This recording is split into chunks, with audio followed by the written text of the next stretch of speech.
The wider community. Ladies and gentlemen, good evening. So this evening I've been tasked with the responsibility of opening up this evening's proceedings with prayer. I just want to share a brief word with you before we pray. The book of Nehemiah, chapter 1, verse 4, and chapter 2, verse 5. The Bible says, "When I heard these things, I sat down and wept. For some days I mourned and fasted and prayed before the God of heaven. Then I said, 'Send me to the city so that I can rebuild it.'" There's a rat trap in the house. There's a rat trap in the house. I don't know how many of you have heard this tale before. A rat was peering through the kitchen, through a crack in the wall of the kitchen, and saw a farmer and his wife opening up a paper bag. And he thought to himself, "I wonder what kind of food will be revealed from the bag." Only to his aghast and dismay, he realized it was a rat trap. And so he ran into the farm yard and screamed, "There is a rat trap in the house. There's a rat trap in the house." He ran over to the pig. To the chicken. "There's a rat trap in the house." And the chicken chuckled and scratched and said, "Well, I am sorry for you. That's your problem, not mine." He turned to the pig. "There's a rat trap in the house. There's a rat trap in the house." And the pig said, "You can be assured of my prayers. There's nothing else I can do but pray, and I will keep you in my prayers." He went over to the cow. "There's a rat trap in the house." The cow said, "A what trap? A cow trap? No, a rat trap." "Then that's not my business." And so the rat hung his head low and walked back in the house to face the rat trap all by himself. That night, while the farmer and his wife were sleeping, there was a loud snap as if the rat trap had caught something. And so the farmer's wife, in the darkness, went to see what was caught, didn't realize that the trap didn't catch a rat. It caught a very venomous snake by the tail. And so when she reached out her hand to grab the trap, the snake bit her. She was rushed to the hospital and came back home with a fever. Now, you all know that the best recipe for fever is good chicken soup. So the farmer took his hatchet and went to the barnyard to get the main ingredient for fever. The wife got worse. She didn't get better. And so neighbors and friends came and they spent the days with her, hours. And the farmer realized that he needed to feed these people, so he went and he butchered the pig. Finally, the wife died. And there was a huge funeral. The entire community came out. And for the repast, guess what happened? The cow was slaughtered to feed everybody. At the end of the day, the only one that was left standing was the rat. My brothers and sisters, I have so much I want to say. I don't know where to begin, but I'll take the words of the little boy who said to the preacher when he said that, start somewhere near the end. So I will tell you this in the end. Our country is in serious trouble. And there are many of us here who are secured. We have job security. We have food security. We don't live in slums. We don't live behind zinc fence and board houses. We have titles to show for our houses. We don't live on squatting lands like many of our Jamaican people. We live in the nice luxury apartments retreated behind our gated communities. And we dare to think that the problem that plague our people, the poverty that many of our people are experiencing, the fact that health care is a fleeting illusion for many, still to be pursued but never attained. The fact that running water in the land of wood and water is still a dream that many in our country has not yet achieved and attained to. And we believe that because water flows freely in our house, that the problem of the many is not our problem. There's a rat trap in the house, and we are all in the same boat. The same sinking boat. And if you believe, my friend, that Jamaica's problem is not your problem, you have a rude awakening coming. I challenge you tonight. We cannot sit by quietly and pray about it. I have a problem with the church because the church is too silent about Jamaica's problem. And a church that sees injustice and does not speak about it is not a church. It's maybe an entertainment center, but it cannot be a church, because God said he hath taught thee, O man, what is good. And what does the Lord require of thee but to do justice and love mercy and walk humbly with our God?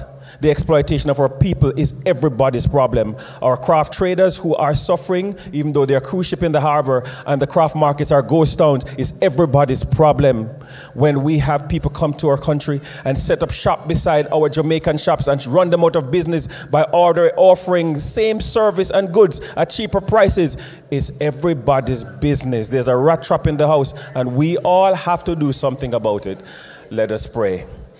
Great Heavenly Father, in Jesus' name, we commend these proceedings to you tonight. I pray that you will preside over it, rule over and overrule. Let your name be exalted and glorified. And Father, when we shall walk out of here tonight, politician and people, may we remember the words of the great pledge that we all took in our early formative years before God and all mankind. I pledge the love and loyalty of my heart, the wisdom and courage of my mind, the strength and vigor of my body in service of my fellow citizens. I promise to stand up for justice, brotherhood, and peace, to serve diligently and creatively, to think generously and honestly, so that Jamaica may, under God, increase in beauty, fellowship, and prosperity, and play her part in advancing the welfare of the whole human race. May God bless you. Thank you. There is a rat trap in the house indeed. Thank you for taking us to the throne of God, Dr. Simpson. Dialogue and consultation are crucial for effective governance. These foster improved policy outcomes and helps to build public trust. By engaging with diverse voices and perspectives, governments can develop policies that better address societal needs and ensure a sense of ownership among its citizens. Consultation allows the government to obtain feedback from and work directly with members of the wider society throughout the policy-making process, and to ensure that their issues and concerns are consistently understood, considered, and met. This is your first-hand opportunity to hear from the People's National Party about plans and programs that will form part of the People's National Party government. Ladies and gentlemen, good evening. This is the People's Forum, the first in a series of its kind to be held across the country. Residents of St. Ann, this is your first-hand opportunity to engage directly with the leadership and spokespersons of the People's National Party as we discuss the issues that matter most to you and your communities. This evening, our panelists include Mr. Mark Golding, President of the People's National Party, Leader of the Opposition.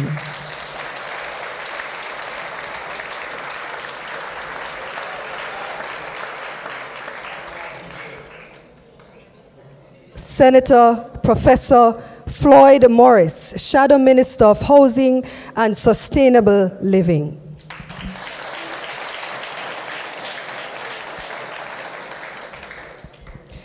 Dr. Alfred Dawes, Shadow Minister of Health and Wellness. And finally, Dr. Kenneth Russell, Deputy Spokesperson on Education and Community Development.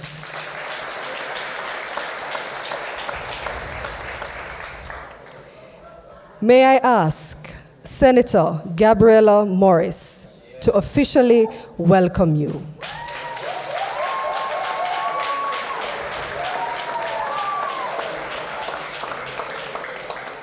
And may I add that Senator Morris is at home because she is the parliamentary candidate for St. Ann Northwestern and President of the People's National Party, WIO. Senator Morris.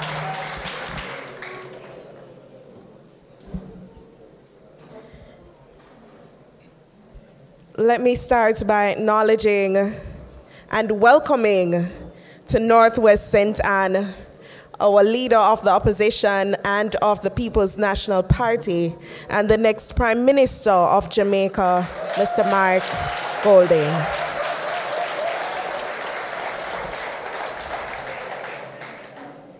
It is indeed a joy to welcome each and every one of you to tonight's People's Forum, hosted right here in Runaway Bay in the great constituency of Northwest St. Anne.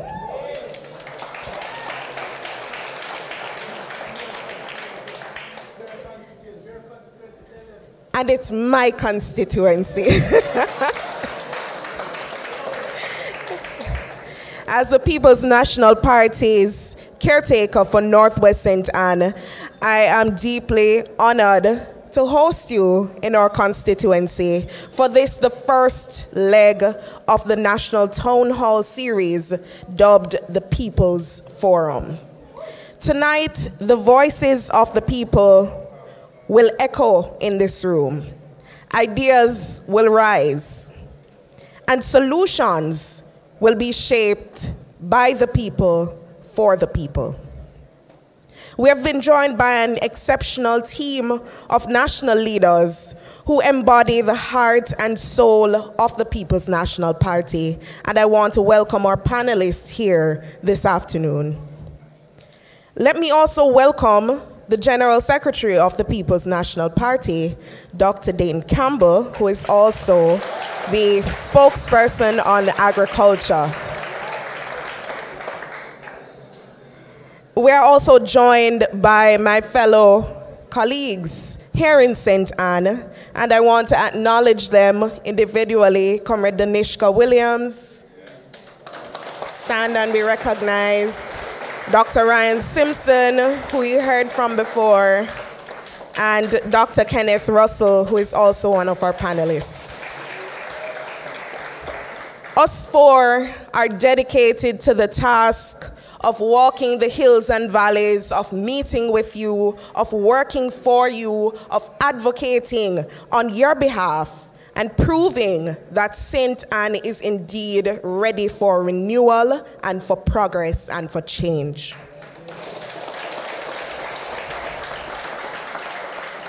I also want to welcome our local government representatives who are here this evening. Comrade Harty, I see Comrade Bell, and all other caretakers who are here. I see Comrade Philpott from right here in Northwest St. Anne. We welcome you as well. Tonight is not just about politics. It is about partnership. It is about the community. So allow me to extend a warm welcome to the members of the business community who have joined us here this evening. It is their resilience and investment in our communities that keep our local economy going. I also wish to acknowledge and to welcome civil servants who have also joined us this evening. The People's National Party has always welcomed and ensured that you are part of the conversation, and so we are happy that you have chosen to share in this evening's forum. Let me also acknowledge all our community leaders and community members who have joined us from the 4 constituencies in St. Anne to ensure that you are part of this very important discussion. Your presence here tonight, it proves one thing: transformation is a team sport, and we are all on the same side, the side of change and the side of progress. Together, we envision a Jamaica where an opportunity is not defined by your address, where rural communities, like many of ours, are seen, heard, and served, and where leadership is not just about holding office, but holding responsibility for people's lives and futures. Tonight, let's talk truth. Let's dream big. Let's commit to doing the hard work, because the People's National Party is not just ready to lead, we are ready to deliver for you. So welcome once again to each and everyone. Welcome to this movement.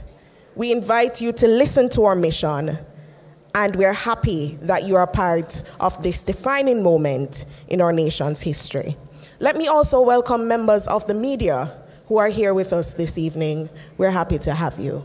It is one people, one purpose, one Jamaica, and the People's National Party is ready to deliver on your behalf. Have a wonderful afternoon, and I look forward to discussions that will follow.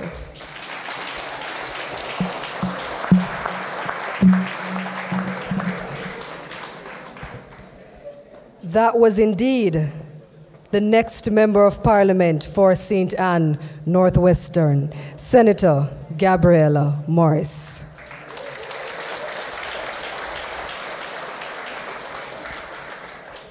Let me take this opportunity to welcome our viewers that have joined us online on our social media platforms. Good evening to you all. As much as I would like to think that you are here to listen to me, I know better. And so, I am going to open up my platform to our panelists for them to speak to you, and you, in turn, speak to them. The first being, of course, President of the People's National Party, Leader of the Opposition, Mr. Mark Golding. Please make him welcome.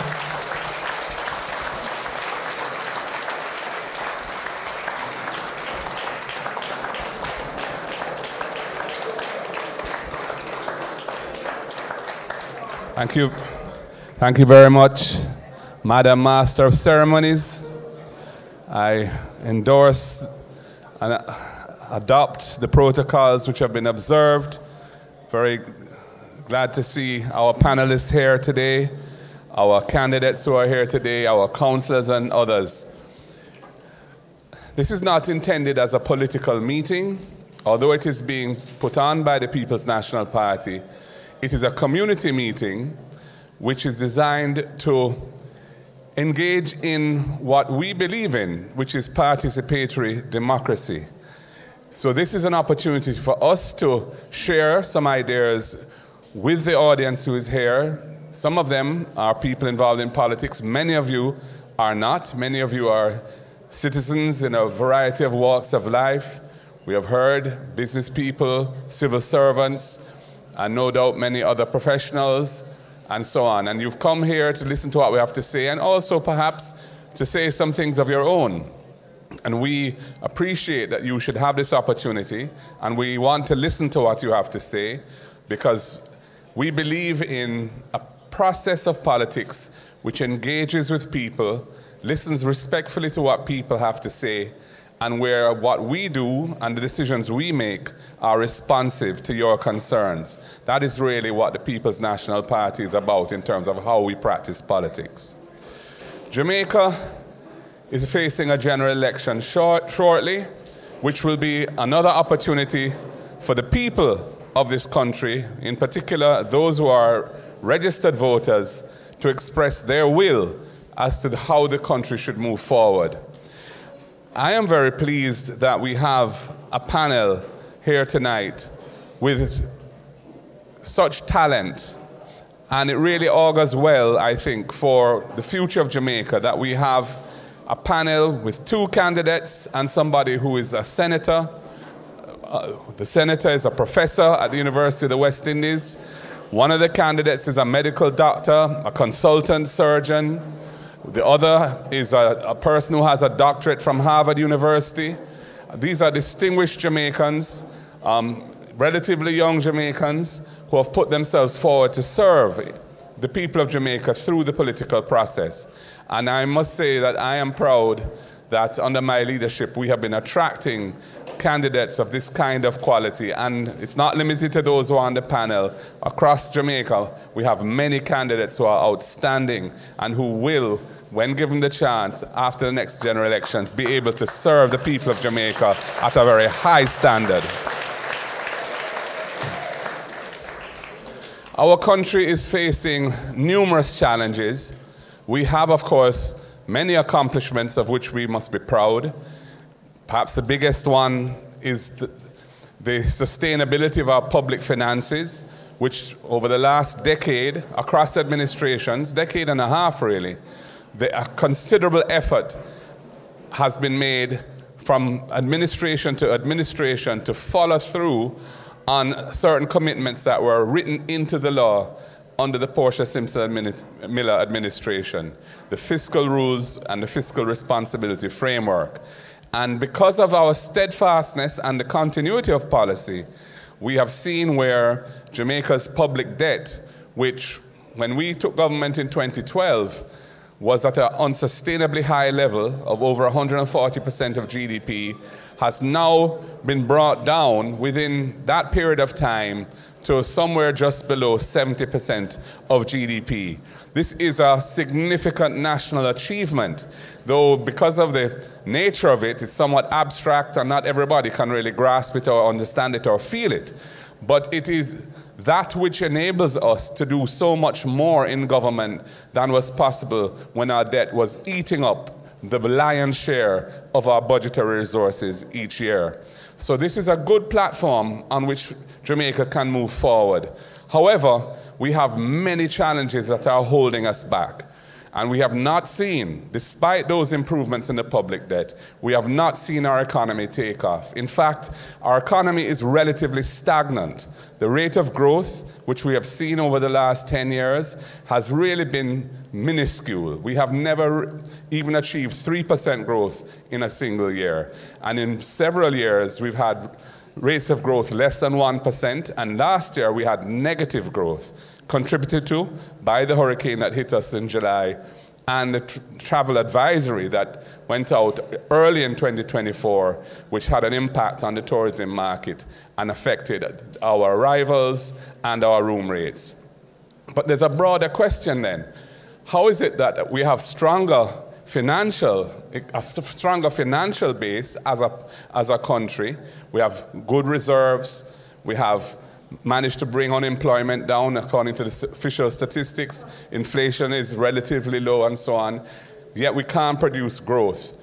And the lack of growth means that the wealth per capita of our people, the wealth, if you share it among our whole population, our wealth is around 7,000 US per year is how much we generate annually. And this is way less than peers in the Caribbean region. I'm not even looking at Cayman and Bermuda and those countries. Looking at countries like Trinidad, Guyana, Barbados, Antigua, St. Lucia, we are 2, 3, 4 times less well off than they are. And this is unacceptable because our situation is not that different to theirs. They're not blessed. Well, Guyana has recently been blessed with oil and gas, and Trinidad has had it for a while. But generally speaking, the economies across the region have somewhat similar circumstances, yet we are underperforming. And we see it in many different aspects of life. We see it in the poor transportation system. We see it in the public health system being underfunded and under-resourced. We see it in the public education system not getting the necessary investments to transition from low performance to high performance. So we have to build a strong economy, and the People's National Party is absolutely dedicated to proper fiscal management, but also to looking at what we can do from a strategic perspective to increase the productivity of our nation, make our people better able to take on the jobs of the 21st century and grow wealth in the country. In order to achieve this, we feel that it's absolutely necessary that ethics, values and attitudes, a strong moral foundation must be at the center of how we govern. We do not accept that Jamaican politics should be something which the average person out there feels is a dirty game, where they have no trust in their politicians, and where the politicians have shown themselves to be worthy of that negative sentiment. The little scandals, nepotism going on, UNP government under my leadership. Time comes. No pun intended. That was... May I invite Dr. Kenneth Russell, my own parliamentary candidate in southeastern St. Anne, a very seasoned gentleman in the field of community development and education. And incidentally, well, it's not incidentally really, he is the Deputy on Education. Please welcome Dr. Kenneth Russell.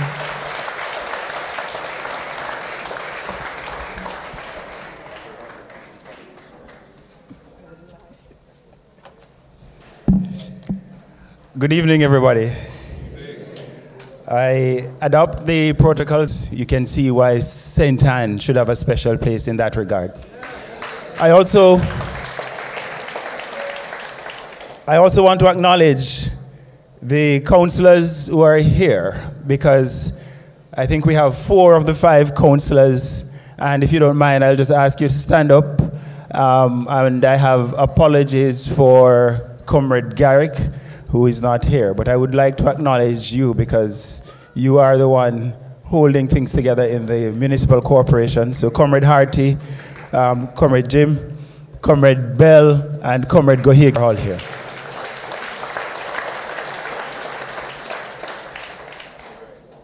Now,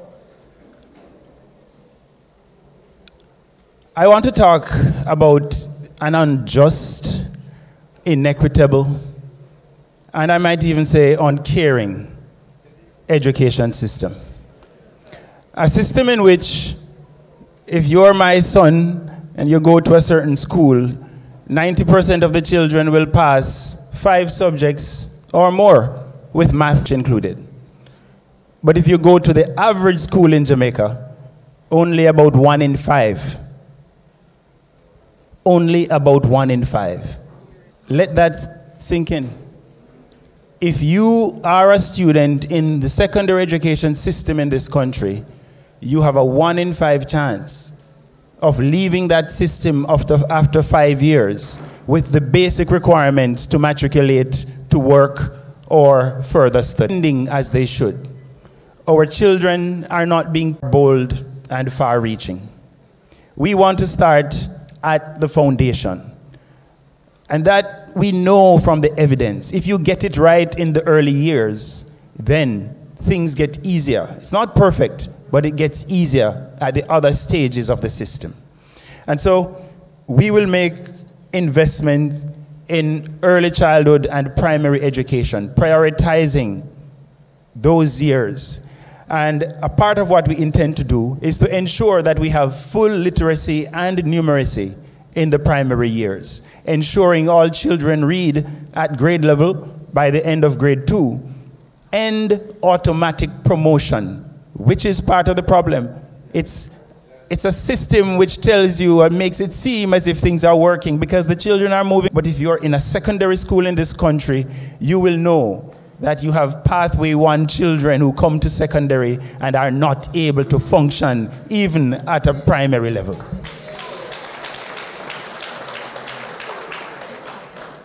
So we want to ensure that as part of the program which we've announced called EASE, which means ensuring adequate sustenance for education, that every child gets a hot meal at school every day.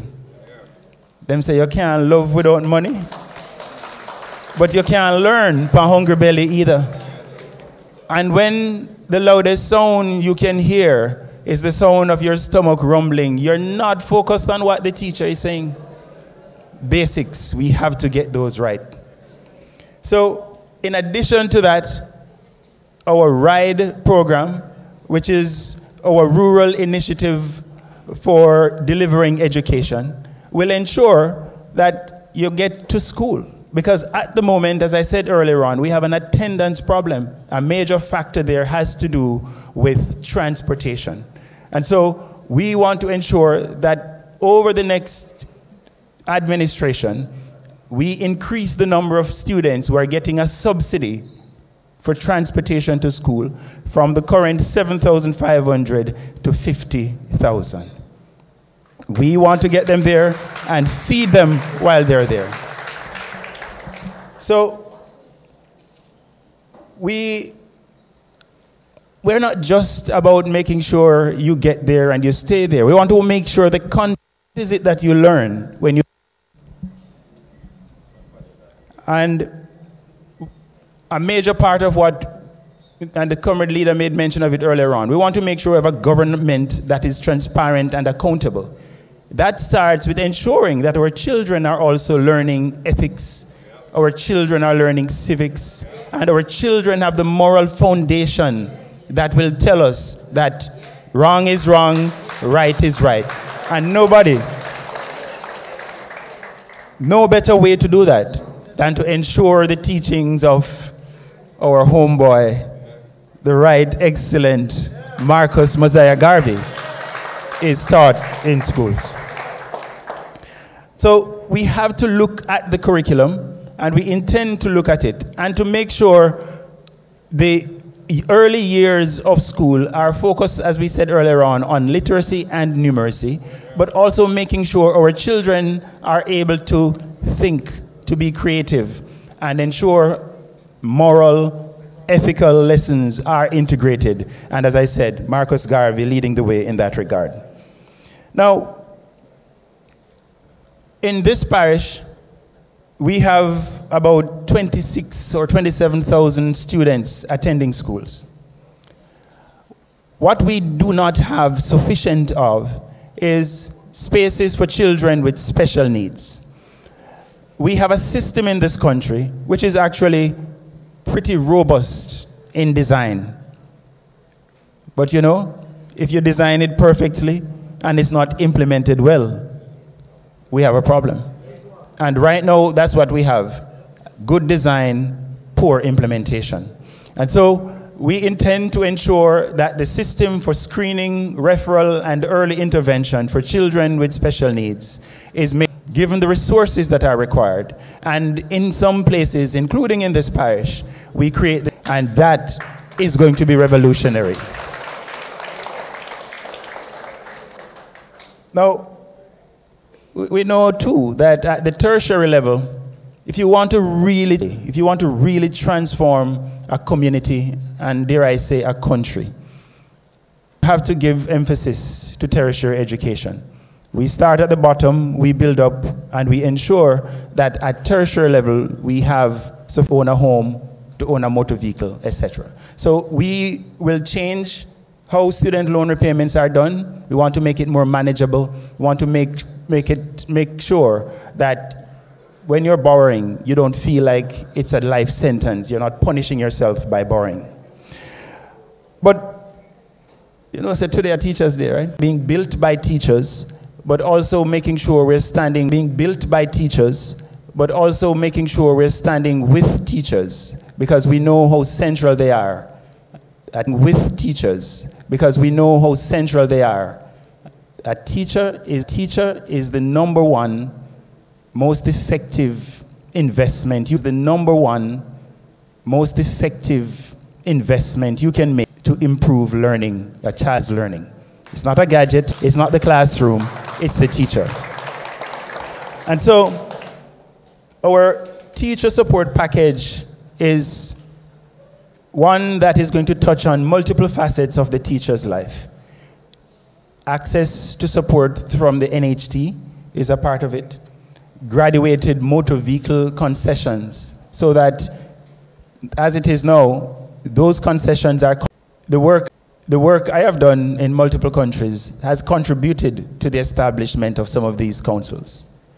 Those councils are developmental. They support teachers. They make teachers appreciate their profession, develop themselves, license, and all of that. We support that.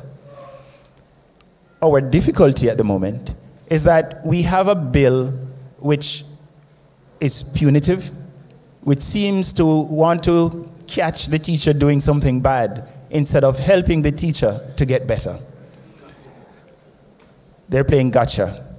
We, the People's National Party, we play let's do it together. And so we want a more robust, a more inclusive, and a teaching council and a teaching council bill which will allow teachers to feel protected, valued, and are able to pursue the development which they require. So we want to simplify some of the provisions. At the moment, teachers are required, for example, to be licensed and get certified every 5 years. We don't think that's necessary, and the best evidence suggests it's not. At the moment, we are not clear how teachers will pay for their capacity development. We are saying that should be provided to teachers at no cost. At the moment, teachers could be charged up to $1 million, $1 million, to practice without a license. We don't think that's the best way to go. And so we, in partnership with the teachers and their unions, will ensure. So we have this challenge even as we have children who are leaving high school, sometimes after 7, after 8 years, without certification. We want to change that. So in the next PNP government, we want to have a second look, revitalize, revamp the Hard Trust NTA. We want to transform it into a modern engine for training and employment. And as part of that process, we intend to establish state-of-the-art vocational labs in every high school, building a pathway for every student to leave high school with a level 4 certification. We cannot build a modern economy. We cannot grow in the way the comrade leader has spoken about without solid training, without certification of our workers. And we are not going to be globally relevant if we don't have a top-of-the-line training institute, which HEART can be. So we are the party of justice, and we want to ensure that we mash down the injustices that we see around us. And a part of that, nothing does that better than an education system where when you send your child to school, you're almost certain of what the result will be at the end of the day. At the moment, it's hit or miss, and we intend to change that. So, this is work that requires all partners, all players to get on board to participate. Some of these ideas need further thinking through, and we welcome your suggestions. We welcome if you have papers that you've written, or if you just have a WhatsApp message which you want to send. However you send it, our role this afternoon, and as we lead up to government, and even when we form the government, is to hear your voice and to join hands with you to make it a reality. I thank you, everybody. 9 minutes, 30 seconds.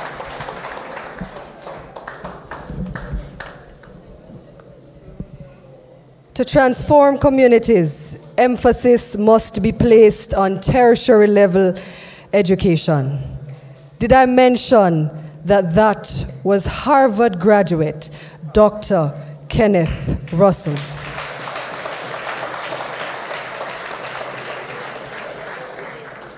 Party leader, you know I wouldn't be able to sleep tonight if I didn't say this. I wish that I had waited on this 1 degree per household policy.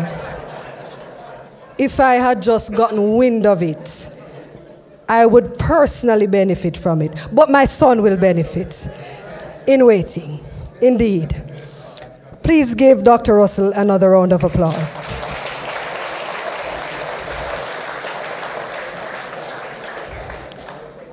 The other gentleman I'm about to invite to loan my microphone is a medical doctor. And I tested it. I tell you what I did. I asked him to write something on a piece of paper, and I'm not able to read it.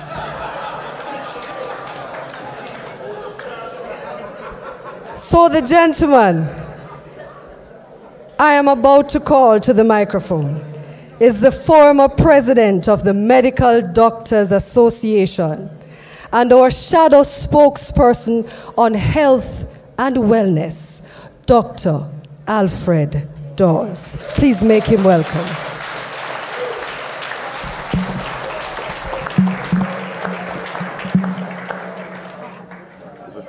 Which one?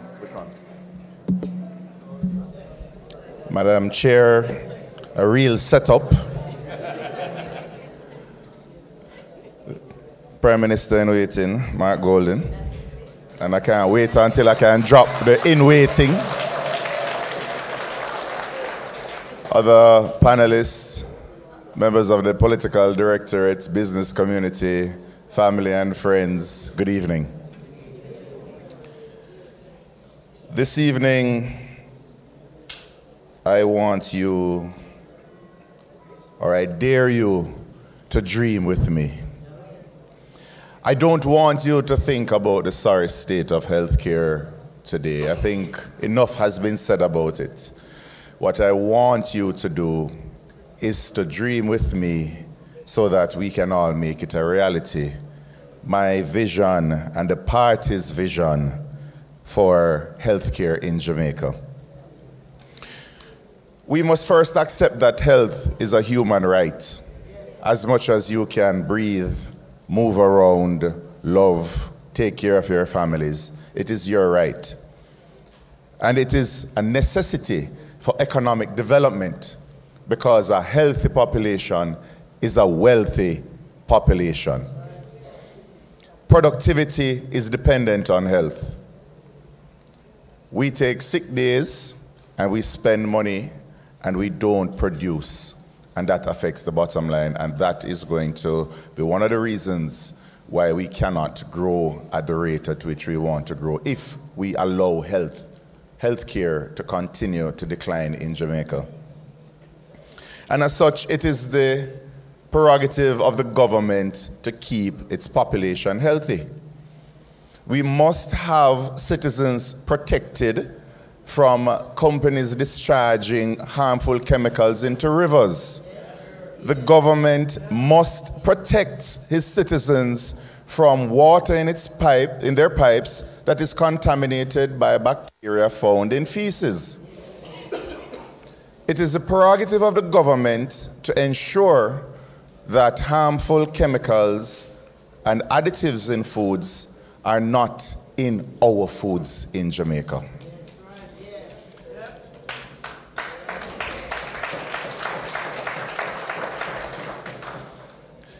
And of course, the ministry which I speak for in the shadow capacity, the Ministry of Health and Wellness, it is the priority of that ministry to prevent diseases, and when someone is sick, to expeditiously cure those diseases humanely and with dignity.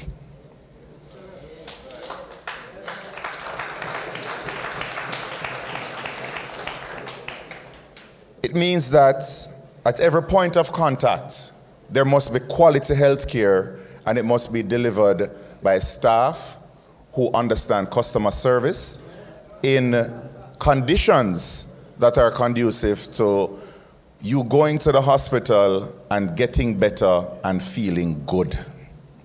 Not about waiting on the floor or being turned away because services are not available. And we must look at these points of contacts and how we are going to fix them. And let us start with emergency services. Here in St. Anne, I was surprised when I toured the hospital to find out that St. Anne's Bay is one of our major trauma centers in Jamaica. And it is simply because it is at the intersection of the North Coast Highway and the North-South Highway. So there are a lot of accidents coming in, and you have the hospital that is a referral center from as far east as Port Antonio, and because Cornwall Regional is non-functional, as far as St. James in some instances. Now, any emergency must be responded to by a dedicated emergency team. You must have a proper functioning ambulance service. And that proper functioning ambulance service must have trained emergency medical technicians, and they must have working ambulances that are not transport buses. And we will provide training and expansion of the EMT services that was conceptualized under the last PNP administration through the Fire Brigade Department and has since been gutted in the last 9 years. We will bring back emergency medical services, and we will expand it so that you will have proper ambulances outfitted with trained first responders.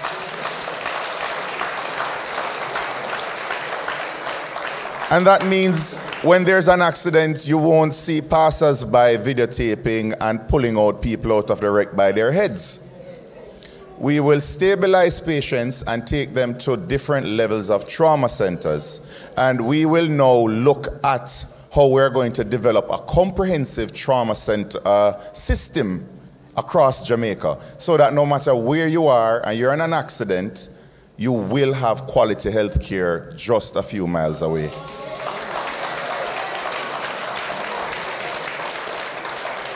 We are not reinventing the wheel. Trauma systems have existed from the 1800s, and it is just a matter of tailoring it for our population and our terrain. So you have different levels of trauma centers from level 1 to level 4, and it may simply mean that you stabilize a patient, that their airways, breathing, and heart are functioning, they're not losing blood, then they go on to an ambulance to another more sophisticated trauma center where they will have more investigations and a trauma team of surgeons with functional operating theaters, CT scans, MRIs as needed, so that they can be expeditiously treated. It means that when someone needs blood, we will not be having appeals on Facebook, but we will have a proper national blood banking services with blood available across the island. It means that our operating theaters will be outfitted. It means that if it requires airlifting, we will have proper arrangements with the JDF so that we will be able to stabilize and move patients in the golden hours, the first 6 hours after an accident, when survival rates are determined by how fast they can get specialized care. And it's not just for accidents. This is for strokes. We see 7,000 strokes every year. Many of them result in preventable deaths. 2,500 on average people die every year from a stroke. A lot of these are preventable. A lot of the paraplegia, the lack of, the inability to walk later on, are because you don't have a timely intervention to stop this emergency. We need to start looking at strokes as not just strokes. Just as we have a heart attack that you treat and reverse, a stroke is a brain attack that you can treat and reverse.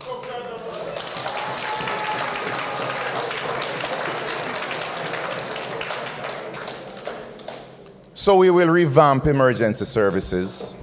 We will expand emergency departments to make them more comfortable, get them more well-staffed, and we will have our dedicated rooms to manage chest pain, trauma, asthma, etc. as needed. All of these blueprints already exist. It is just to tailor it. We are going to shift from infrastructural and grand project developments to focusing on the delivery of service.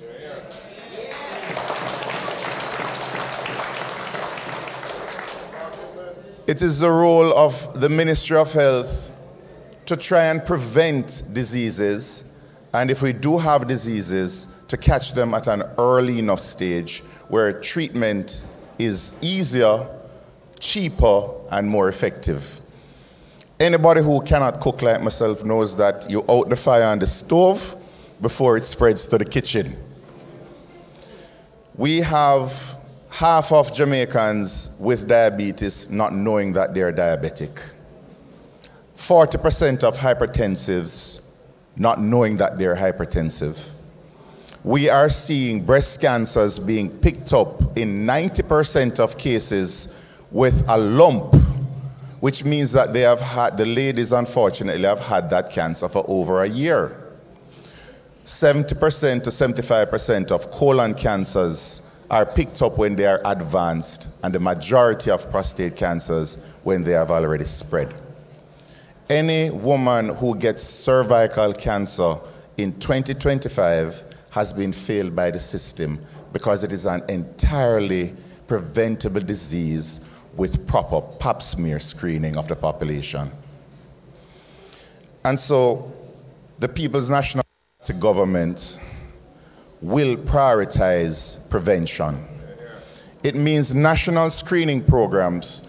And I saw during the party leader's speech when he spoke about rolling out national screening program, there was some scoffing from the other side to say that it already exists. And what that speaks to is a lack of understanding of what screening entails. Screening does not mean you go out on a road show and tell people that they should know their numbers. Screening means you have availability of the screening test and access to the screening test. So telling somebody they should check their sugar means nothing at all to a medical professional or that person if there's no way for them to check their sugar. So those programs that supposedly exist that are screening programs, they cannot work, and that is why chronic diseases are the #1 causes of death, #2, #3 in Jamaica. You cannot say that you have a national screening program when there are at most 2 mammograms across Jamaica in the public healthcare sector. That is not access. We need mammograms in every parish. We need to be screening for colon cancer, blood in the stool, and colonoscopies being available in every parish. Not the status quo where if you go to KPH, if the machine is working, you will get a date for 2027 for a colonoscopy if you are noticing signs of advanced disease. And that is why we are picking up cancers when they have spread. We will bring screening in a sustainable way to the people. And we're going to go back to basics. What we did in the 1970s with the community health aides, we're going to do it again.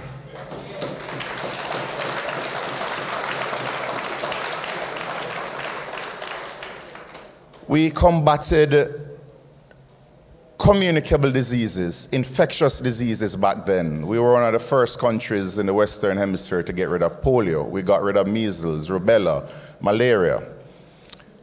We never fine-tuned and made that change to how we structured our public health system to face the growing threat of chronic non-communicable diseases, and that is what we're going to do now.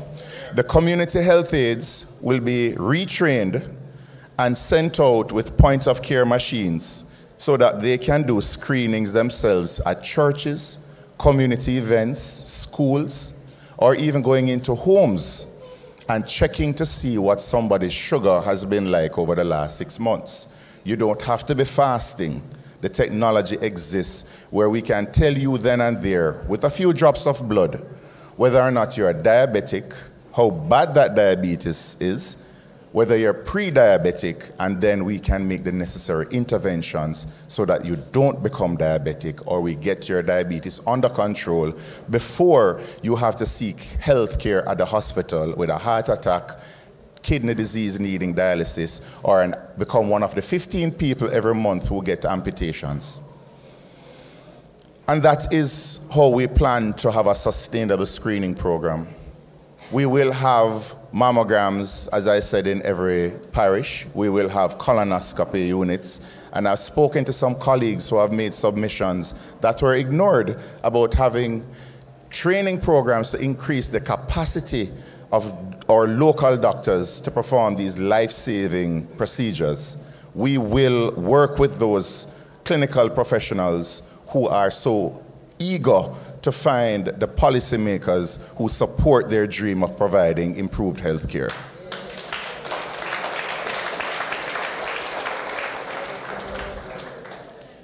But if you do get a disease, we want to make sure that the clinics are staffed. We want to make sure that you have access to that care. And I keep speaking about access because somebody thinks that if something is available, it is accessible. That is not true. There are social determinants of health. People cannot find bus fare and taxi fare to come. Sometimes people have to think about providing light at their home by paying bills versus buying medications for a disease that they're not feeling symptoms for. And these have to be taken into consideration. So when we speak about access, we are speaking about the ability to get health care that is close by, which means that the clinics, through telemedicine in rural areas, or by the development of urgent care facilities, we will have access to health care when we need it without going to the hospital and overcrowding those hospitals.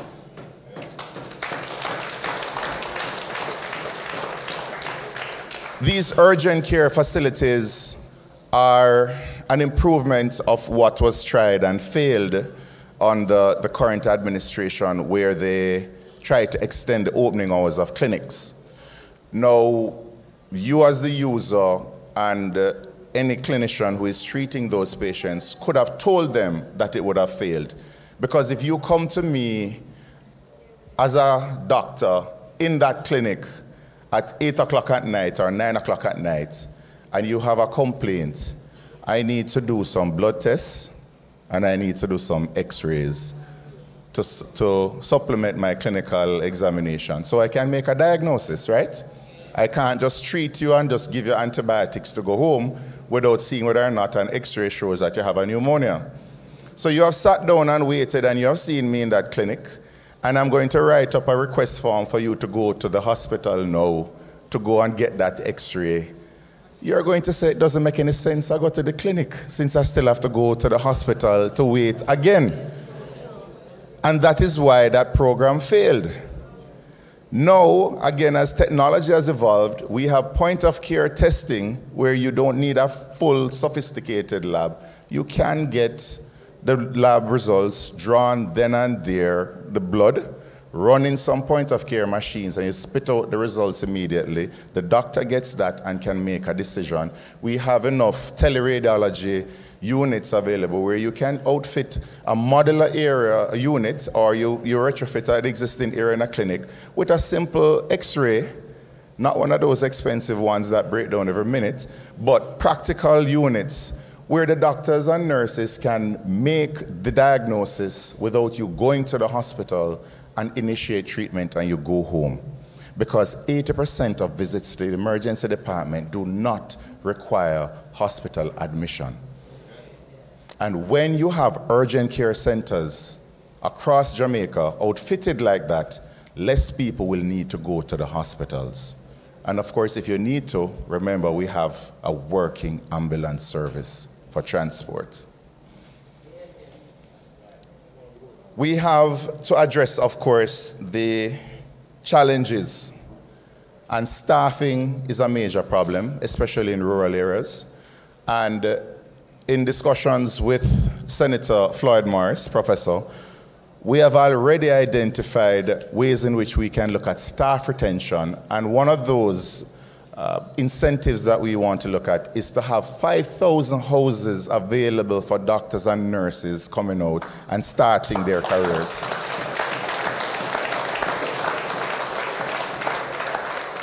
Because we want you to feel a connection to Jamaica, and that is a Jamaican dream. We want to look at incentivizing training. If you're an ambitious young professional, if you want to go to Alexandria and work, you're going to be prioritized to get into a postgraduate program because you have shown that whereas it may not be as comfortable there, you're willing to sacrifice to serve, and you will be rewarded with a scholarship for postgraduate program when you have completed your tour of duty. So with that approach, we expect the best, the brightest, the most ambitious to want to go into the rural, underserved areas, and that is how we're going to lift the quality of healthcare in those communities.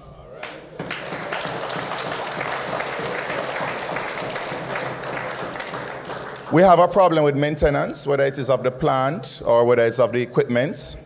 That is too easy to fix. By the stroke of a ministerial pen, we can prioritize maintenance. It does not sound so hard to do so, does it? Whereas there are infrastructural inadequacies, we do note that there have been some infrastructural developments, and we commend that. But people do not go to a hospital to look at a pretty waiting room while they're waiting for long hours to get health care. They go to get better. And so whereas we will be looking at infrastructural development, our concentration will be, as I mentioned before, on service delivery. And of course, quality assurance. The audits that were initiated under the last PNP administration, those stopped.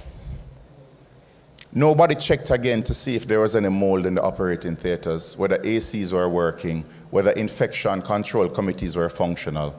They just stopped. And it is no surprise that now we're seeing mold crises across several clinics and hospitals because of poor maintenance. We're seeing bathrooms kept in poor conditions, and we're seeing a lot of hospital-acquired infections. We want to have a national quality assurance board where each hospital will be audited and to ensure that there are certain standards that are maintained.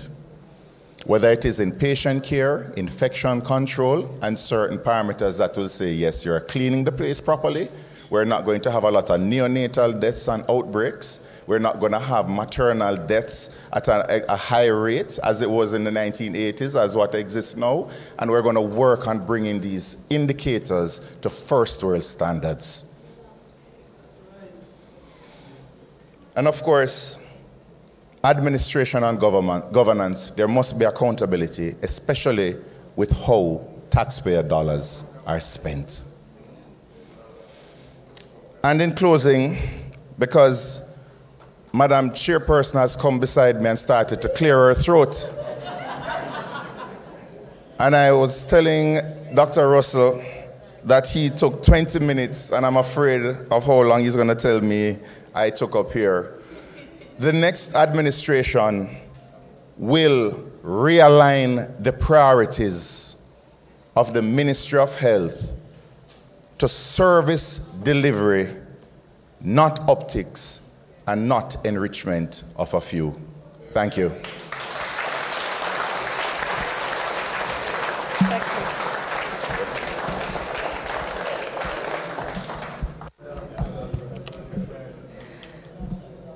For a while there, I thought I was not going to get back my microphone. You know what they say when you give a politician a mic, right? And when that politician is also a medical doctor, speaking on the field of medicine, that he knows the ins and outs of, the pros and cons of, it's hard to stop him. You know, they used to refer to the People's National Party as the party for lawyers. We are also becoming the party for doctors, medical doctors. Thank you, Dr. Dawes. Healthcare is about to get an upgrade. That no means say if you got sick now, you know. But we are eagerly awaiting this. I have one more person, one more panelist to address you. Do you know who that person is? That person is no other than Senator Professor Floyd Morris, Shadow Minister of Housing and Sustainable Living.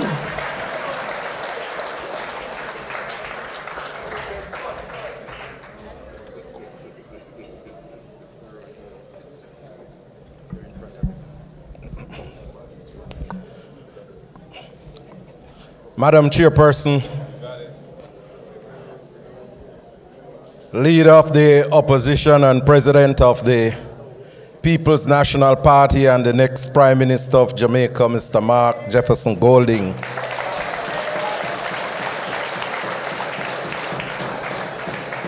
My colleague, panelists, and members of the Shadow Spokesperson team, the General Secretary, the man marshalling the People's National Party to victory.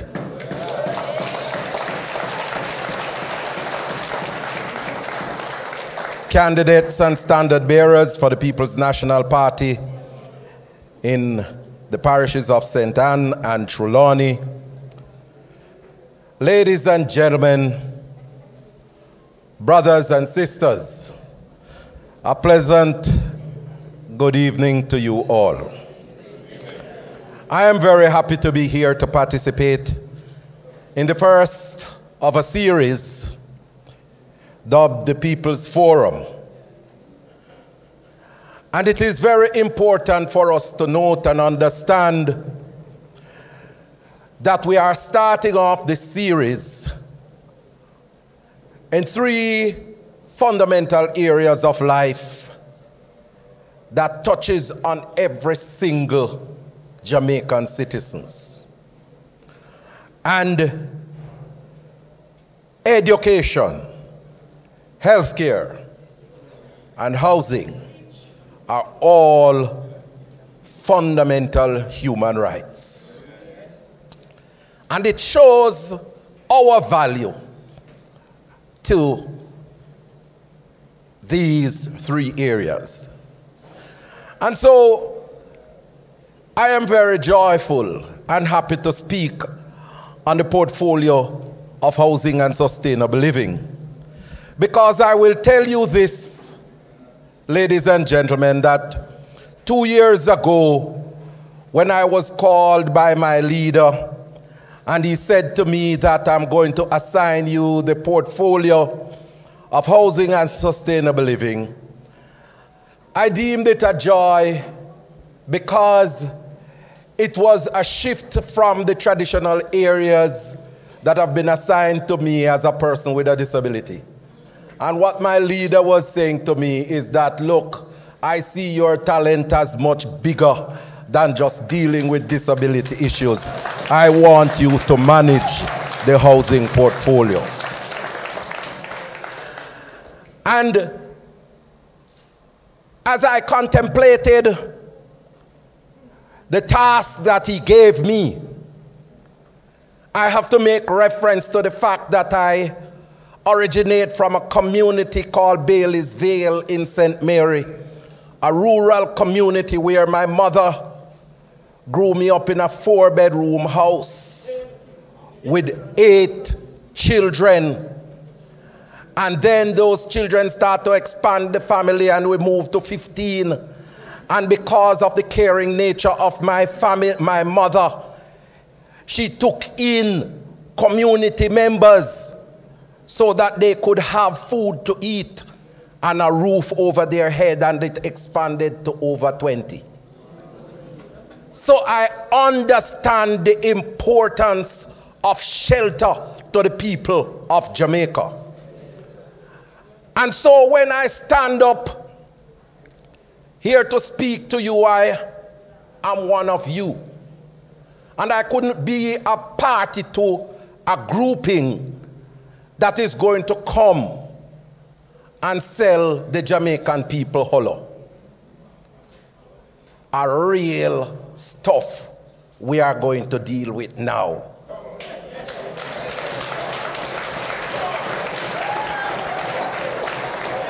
The truth is that from as far back as the 1950s, the People's National Party has established in its DNA housing. Norman Manley built Hope Pastures, Mona, and Arborview.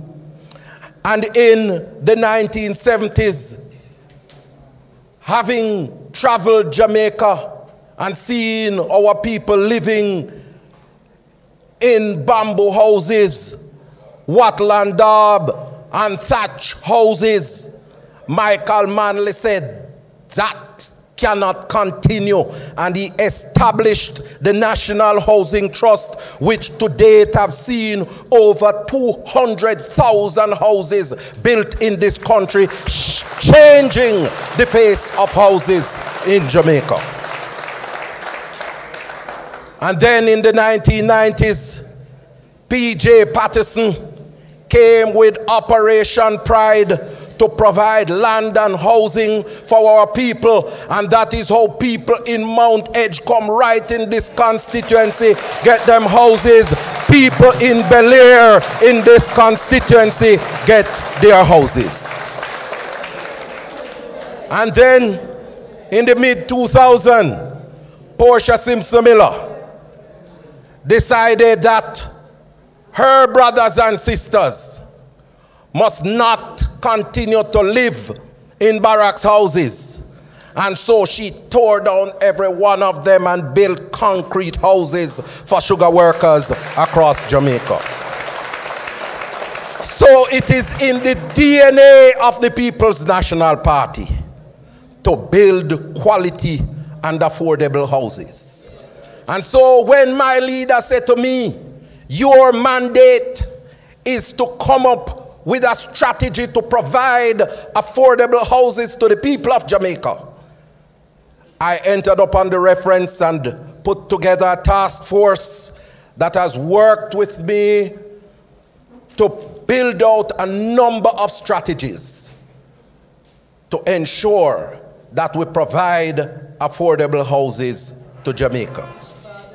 To date, based on data, it is showing that there is a need for over 190,000 houses in Jamaica. And in order for us to keep up with the demand for houses, we have to be building 15,000 on an annual basis.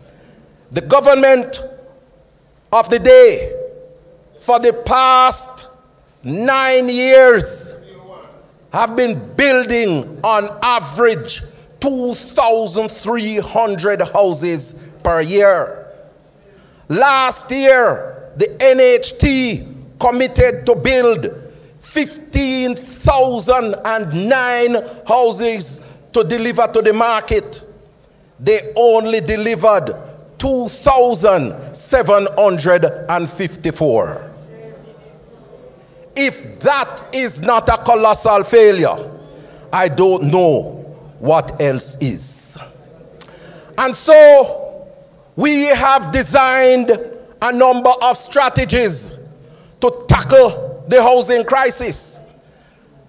And we were able to present to our leader so that he could go to Parliament and present in the budget presentation a clear vision as to how a People's National Party-led administration by Mark Jefferson Golding is going to start the housing revolution in Jamaica. And we have signaled the first thing we're going to be doing is to stop the annual extraction of $11.4 billion from the NHT to fund the national budget. What has happened over the past 13 years is that close to $150 billion of contributors' money have been used to fund the national budget. And we understand the circumstances. But my leader said, time come. And based on that, and the fact that so much money has been spent to top up the national budget, your caring leader has said to the nation that we must give back to the contributors of the NHT because $150 billion of their money have been extracted from the trust. And so what we are going to be doing is that we are going to be building 50,000 low-income houses because the market has not been catering to these individuals who have contributed to the NHT over the years. And the leader has said, because of your money being used to top up the budget, we're not going to make you pay for the land portion of the housing cost when we build those houses. What that means is between $2.5 to $3 million savings for those individuals who will be purchasing their houses. And we're not going to take back the land from the people. We're not going to take back the land for the people. What that is going to do is immediately build up equity in the property that the individuals will get. That is what Mark Jefferson Golding is contemplating for the people of Jamaica. And he has not just stopped there. He has said to the country that young people must get the opportunity to own them own a house. And I'm not going to give no idle promise to the young people, like some people who promise to give 10,000 houses to young people and delivered not one. He has said that out of the $11.4 billion, we are going to set up a special fund with $1 billion annually and $500,000 each young person will get to pay the deposit on their houses across this country. As a grant. As a grant. You're not going to pay it back. But the leader and the team never stop there. We look around and we see the barbers. We see the farmers. We see the taxi men. We see the dressmakers and the bar owners. And we say, these people need to own a house too. But they can't own it because they're not getting a monthly pay slip. So what our leader said, rent to buy. We are going to allow a portion of these houses that we are going to build to go to rent to buy scheme, so that the barber man, the taxi man, the dressmaker, the farmer can rent a unit. And when we see how they are paying for the houses, paying the rent, then we'll convert that rent into a mortgage so that these individuals can own their own house, because the PNP believe that people must have them owner keys for them houses. We believe that it is better for you to own your owner key than to rent somebody's house, because when you pay a mortgage, you own your own key. When you pay a rent, you borrow somebody's key. And then, you know, the General Secretary is here, and him know that me love to see a lot of things. And the leader has sent me across this country to visit those areas where you have had Operation Pride developments, to evaluate the situation where we are and where we need to go. And based on my visits right across this country, come back and make some recommendation to him. And coming out of that, we are going to establish the program for the orderly renewal and transformation of infrastructure in all areas, the Portia initiative that is going to see the tearing down of zinc fences, the building of sidewalks, and the handing over of titles to those communities and to those citizens who need to own the land that they are living on. I say to those individuals who are living in the 47 incomplete Operation Pride developments, if a Mark Jefferson Golding led PNP don't deal with those developments, nobody else will. Nobody else will. And so we are committed to ensuring that we complete those developments and restore dignity to the lives of people across this country. Let me tell you something. We're not even worrying about anything, because I have said to the leader, the 50,000 houses that we build, it's not we're giving them away. They are going to be sold to people across the country.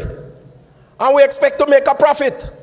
And what we are going to do with the profit, some of the profit, is to fund that Portia initiative, because we believe that we must transform Jamaica and empower the people in their communities across this country. So if them want to know how we go and fund them programs here, them can hook up that. And I say that since the leader have made these announcements, I have been inundated with calls from individuals across Jamaica, including representatives in different constituencies. The candidate for the PNP in Southwest St. Anne's called me, and she said that she wants to get the first housing development in Southwest St. Anne. And I said to her, don't you worry, Danishka, because help is on the way. We are going to be providing you with some of those low-income houses. And the member of parliament from South East St. Anne get jealous, and him have a councillor for the Beechertown development, Beechertown division, the Beechertown division, who join in with him. And I say, don't you worry, Dr. Russell, help is on the way, because we are going to be providing you with some of the 50,000 houses in your constituency. Portia will be implemented the Parrytown area to complete that Operation Pride development.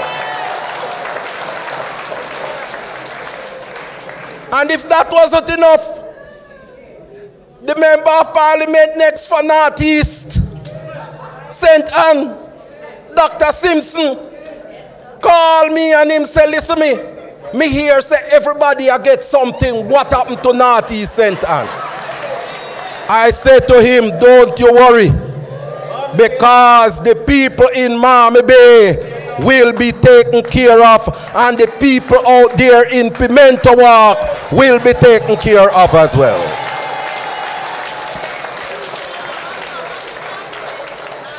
And then the member of parliament in waiting for Northwest St. Anne, she called me and she said, remember, that is Morris, my name.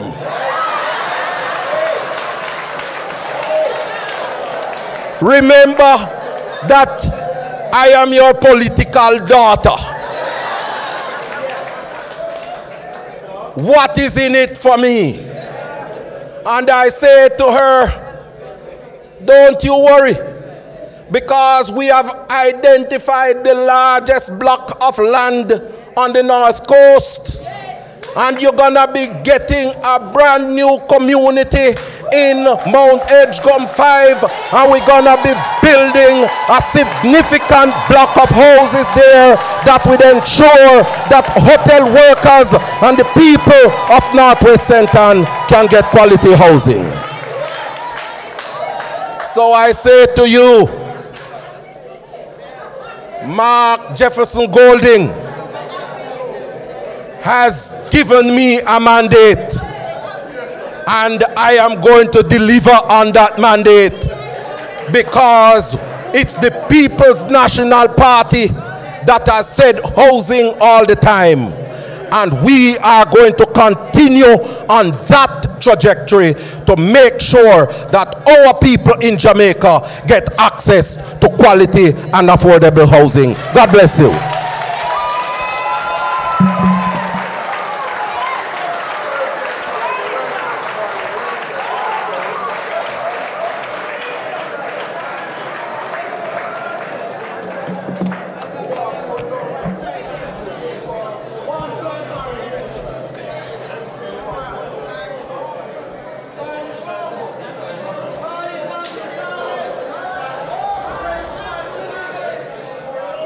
I am hearing that time come. I am hearing that help is on the way. The man who sees a lot of things. The man that will see to it that the NHT will return to its original mandate. The man that will see to it that young people will be put in a better position to own their own homes. That was Senator Professor Floyd Morris.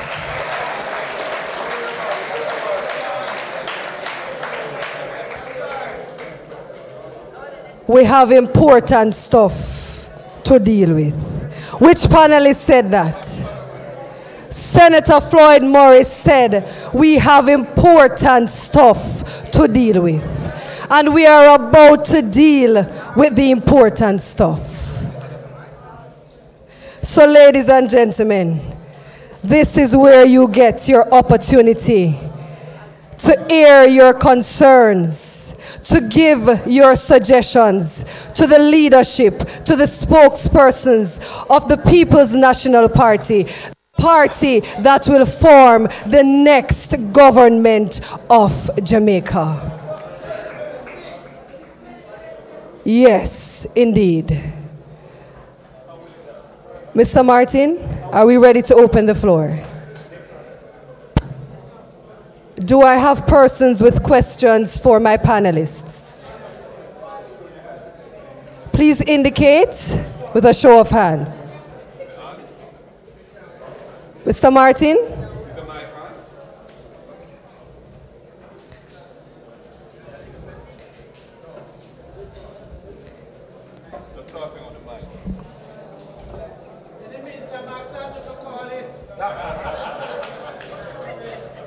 In the meantime, there's a need for the elections to be called.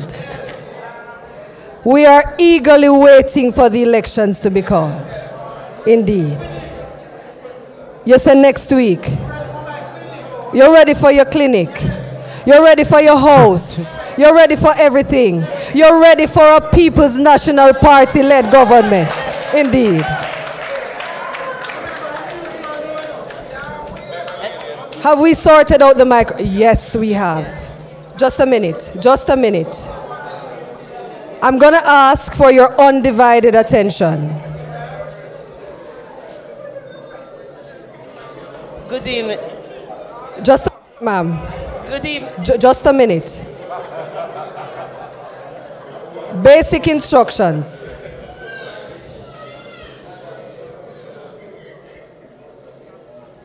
I'm going to ask that you state your name, Yes, okay. the constituency that you are from, Yes. and the panelist that you would like to address your question. Okay. You can go ahead. Good evening, everyone. Welcome to Northwest and St. Ann. My name is Camille Adijon. I live in Salem in Runaway Bay. I have been the president of the Runaway Bay CDC for nearly 7 years. I have just kind of stepped back from that because I think nearly 7 years is enough. But has established a foundation that will focus on children and the elders. That's because of my experience and seeing where the gaps are. So that's the focus. So we are here from the foundation tonight. Now, I want to thank all the panels for the presentation. It's really been enheartening. Dr. Dawes, this one is very much for you. In Runaway Bay, that bit, the whole bit where we look like as the Golden Mile then. One of the things that has been attracted here has been a lot of people from the rural areas and so on to try and make life because of the hotels and the guest houses. Increasingly what we have found, and over the years we fed the homeless and so on through the CDC, is the mental health issues. We have so many people that we are trying to feed and assist who are living with mental health issues. We desperately need to hear how the People's National Party are going to try and address that, because we need something, intervention, to deal with the people who are very transient, but they come in, you know, over and over again and live along the streets of Runaway Bay. Thank you. Thank you. That's a good question, and because of the time constraints, as you can imagine, I couldn't go into all of the details with the different areas. But mental health is very near and dear to me. If you look historically at what should have happened under the PNP administration that ended in 2007, the plan was to downgrade or downscale the Bellevue Hospital and move patients closer to their communities.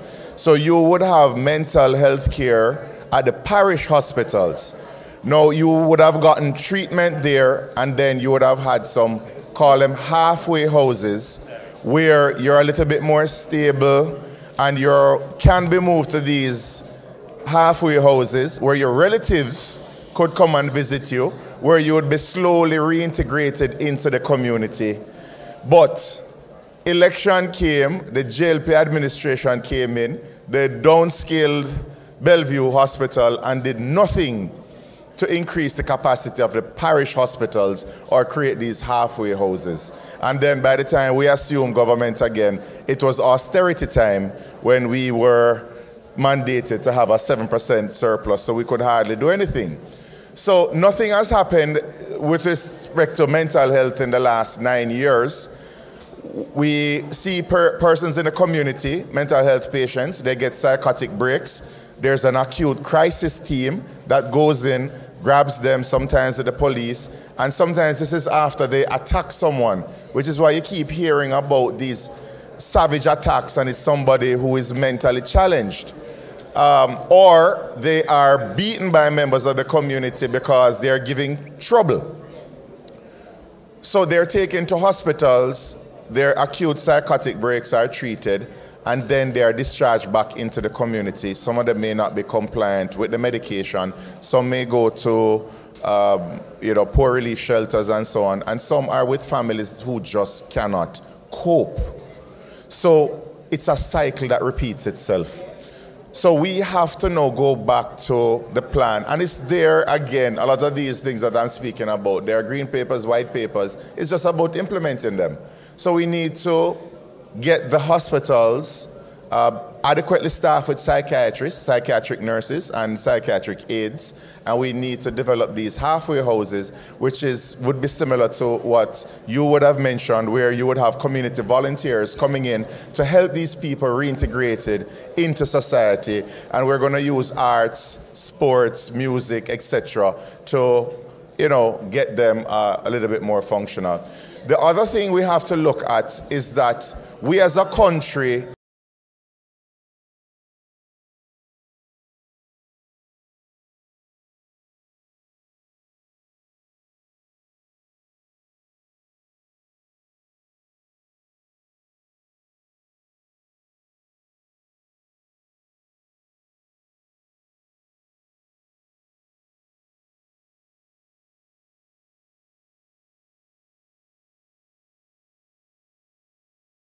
harmful situations, and I'm not ashamed.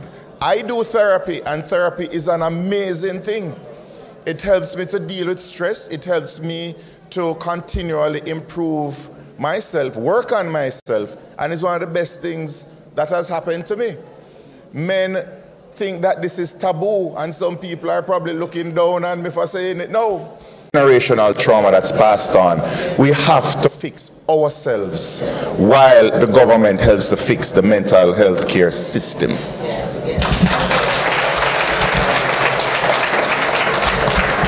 Thank you, Dr. Dawes. You have a question, Councillor McFarlane. Go ahead.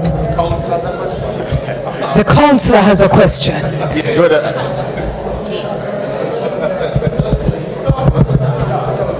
Good night, everyone. I'm Councillor Paul McFarlane for the Calderwood Division and the Centre Municipal Corporation. And it's a very informative session, and I listen intensely. And as a representative of the people, and with the concern that some people do have, this is for you, Dr. Dawes, as it relates to their documents in the respective hospital and health centers. They go lost from time to time. Presently, I do not think we have a digital system that mans all of these patient care documents. I'm just wondering if there's any plan in place for us to digitalize the system and to have them networking from one center to the next. For instance, somebody would have a Falmouth, but that person record may be in Montego Bay, and the person will be transported to a St. Anne's Bay. So therefore, all his medical record would be in Montego Bay. Right? I'm just wondering if there's a system coming up that would modernize this situation so that when that person gets to St. Anne's Bay, they can go on, click, and it pop up so that person can be treated in an expeditious way.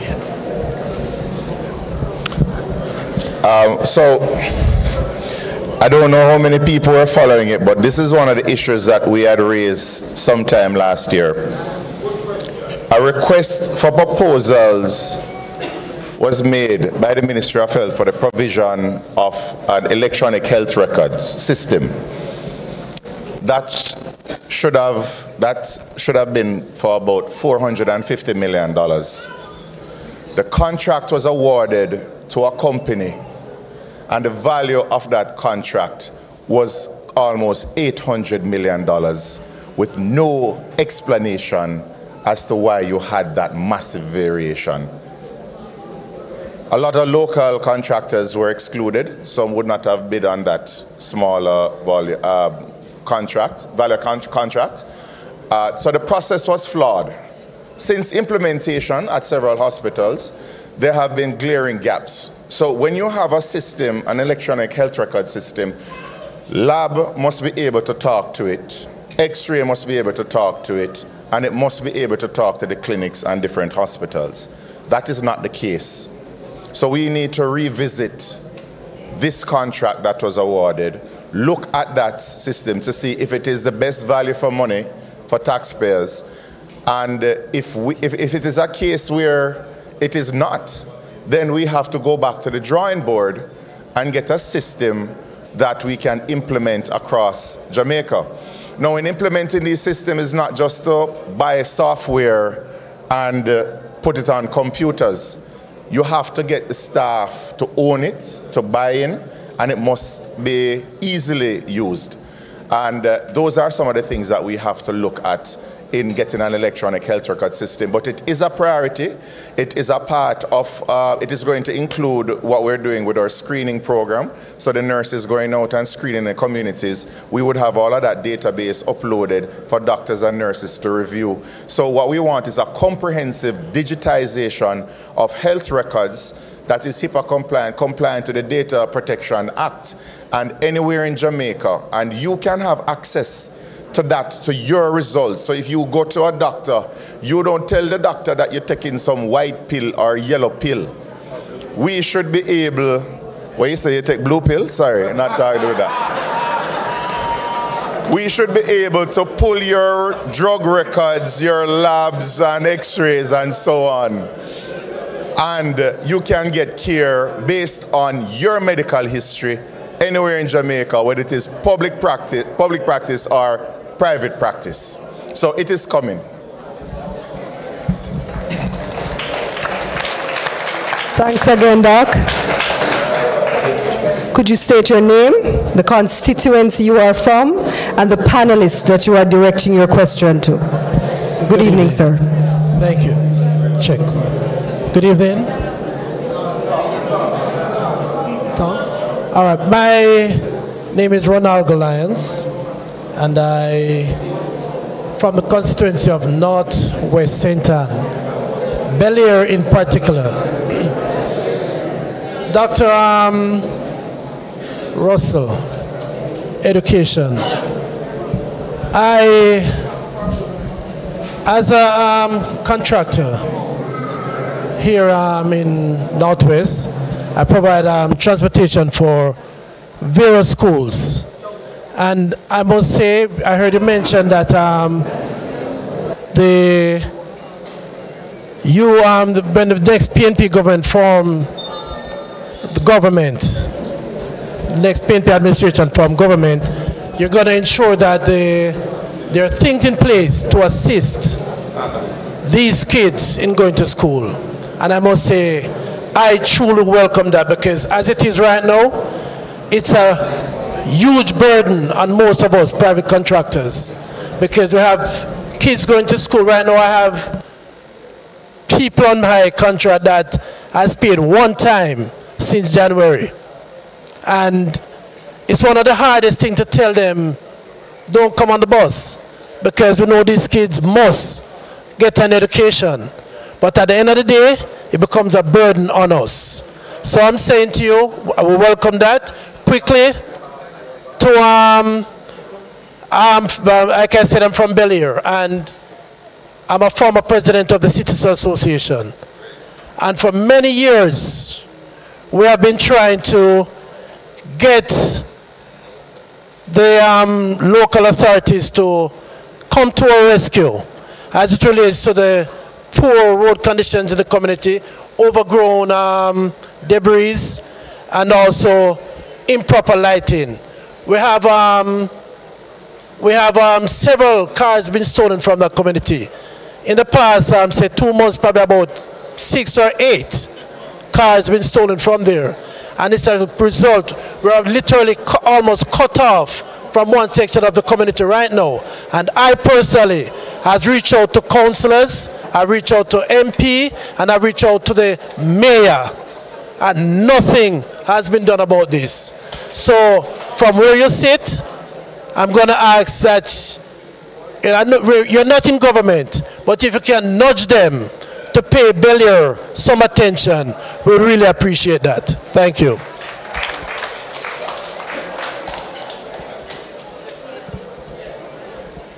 Good night. I'm not going to say my Prime Minister in waiting. I'm saying good night to my Prime Minister and my Member of Parliament, Gabriel Morris. But to Dr. Russell. Dr. Russell, Good night. You had mentioned that early childhood education is the foundation of the upliftment of our children educationally, but you have not stated what strategies you're going to use to improve that sector. I don't know if you know that in some of the schools, both early childhood and secondary, you have 50 to 60 students to one teacher. So what we want to know is what strategy, what you're going to be doing different to ensure that early childhood and secondary education becomes the foundation for the upliftment educationally of our children.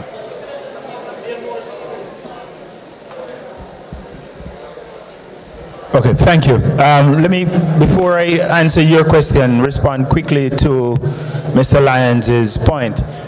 The transportation issue, that's critical, because if you can't get to school, or if you're getting to school late consistently, then you're losing time. When I went to the Great Ferncourt, we had days when we would walk 2-3 kilometers and then have to go back home because we couldn't get transportation to go to school. So we want to ensure that that's not the reality of any child in this country. And we are looking forward to partnering with private operators such as yourself to ensure that we're able to serve the nooks and crannies of this country. As it regards strategies, there are some fundamental things which we have to get right in the early years. And I spoke about the need for screening, making sure we understand where the children are developmentally. And that is an essential part of understanding how we teach, how we support them to improve. So strengthening the screening, referral, and systems for early intervention. Already there is a grade 1 readiness inventory, a profile of the child coming into grade 1. It's not being used, but it's there, and that's something that we have to ensure gets implemented properly.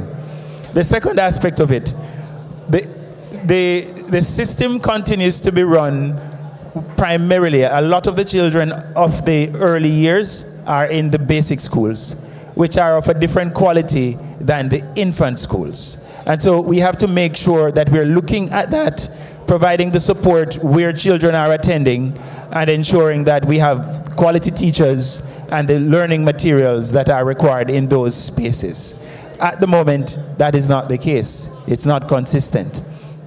The third aspect of it has to do with the training and the ongoing professional development of teachers and ensuring that they get the support that they need, but they're also supporting the children in a way that they are meeting the required developmental milestones. And so now if you go back from that first assessment and we're checking, we have grade 3, grade 4, grade 5, up to PEP at grade 6, you would have enough checkpoints to know how the child is performing. And a significant part of that, as I said earlier, is making sure we're not just passing children through the system from one grade to the other, and that the children are actually being supported. Assessment for learning, not just the assessment of learning, but assessing them to see how we support them to learn better. That's something that we have to strengthen. We have to do a lot more work in that regard. And if we're honest with ourselves, we have to also understand that our schools, fundamentally, a lot of our schools are not equipped, they're not conducive to learning. And so we have to look at the infrastructure in which our children are learning. Hot classrooms, poor circulation of air, poorly lit rooms. We need to take a look at those and take a stand. We need to invest in making those better.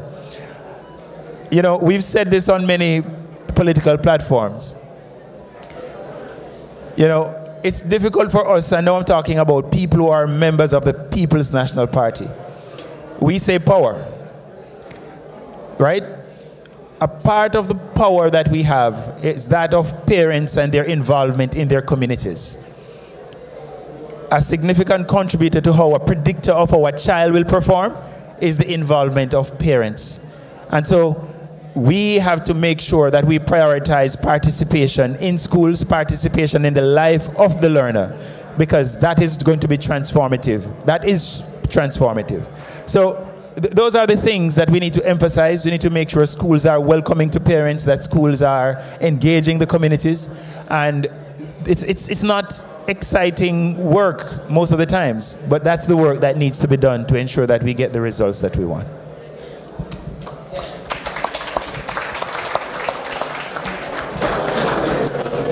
Thank you, Dr. Russell. I'm just going to ask that we stay as quiet as possible. Just respect the residents who have questions to ask and the panelists who have questions to answer. Please. Sir.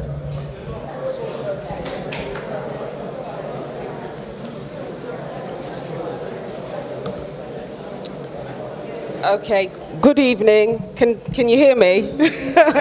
Okay. So my question, I need to say who I am first, yes? Yeah. Yes. My name is Dr. Amanda Arbwan.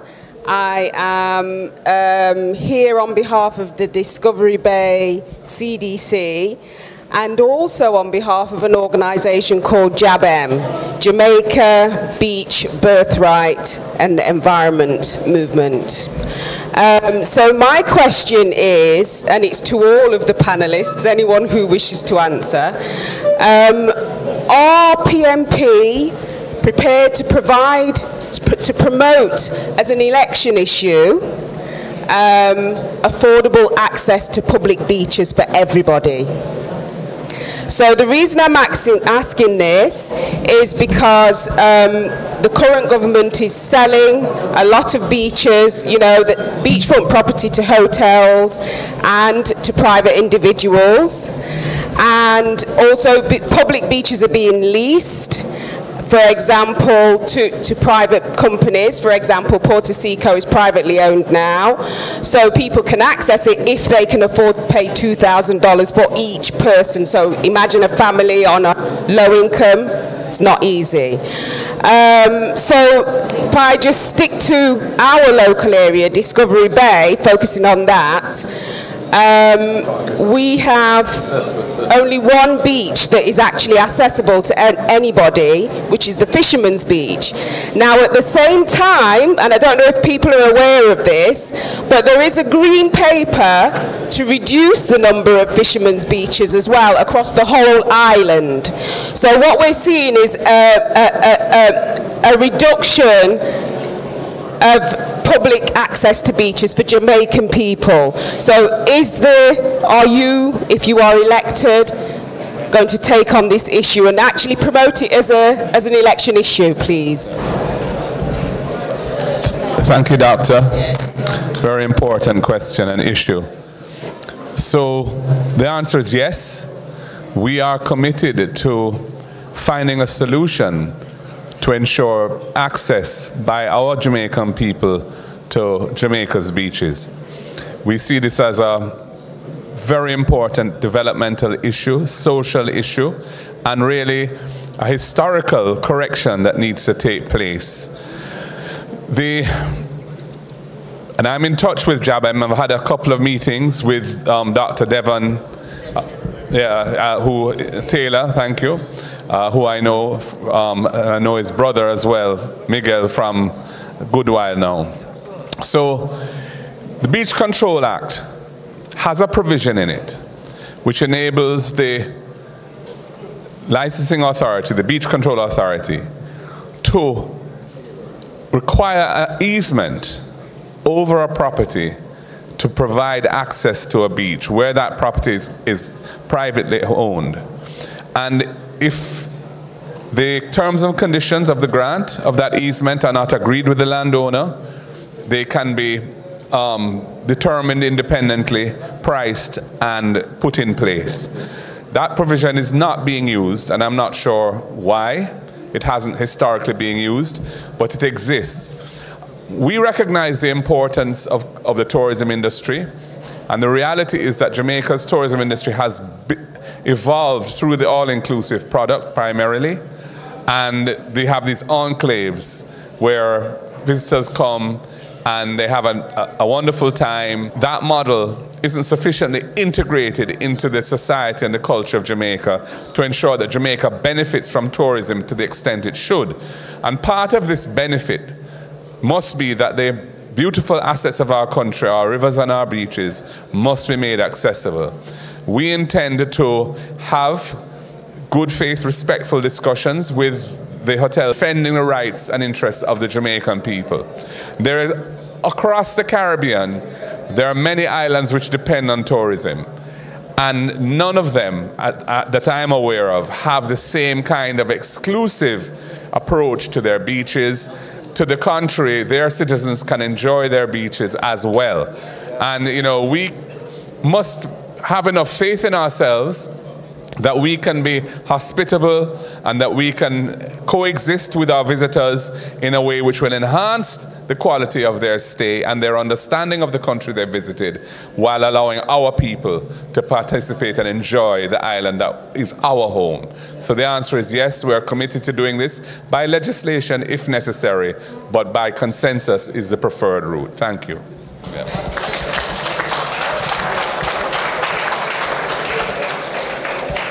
Thank you, party leader. I'm going to take a question from one of our social media viewers, and this question is for Dr. Russell. Does the PNP prioritize formulating and adopting a holistic, long-term approach to security that channels the energies of young people through education, supports for career guidance, facilities for young entrepreneurs to tap into opportunities, and community development? And how will young people be including in developing and implementing such an approach?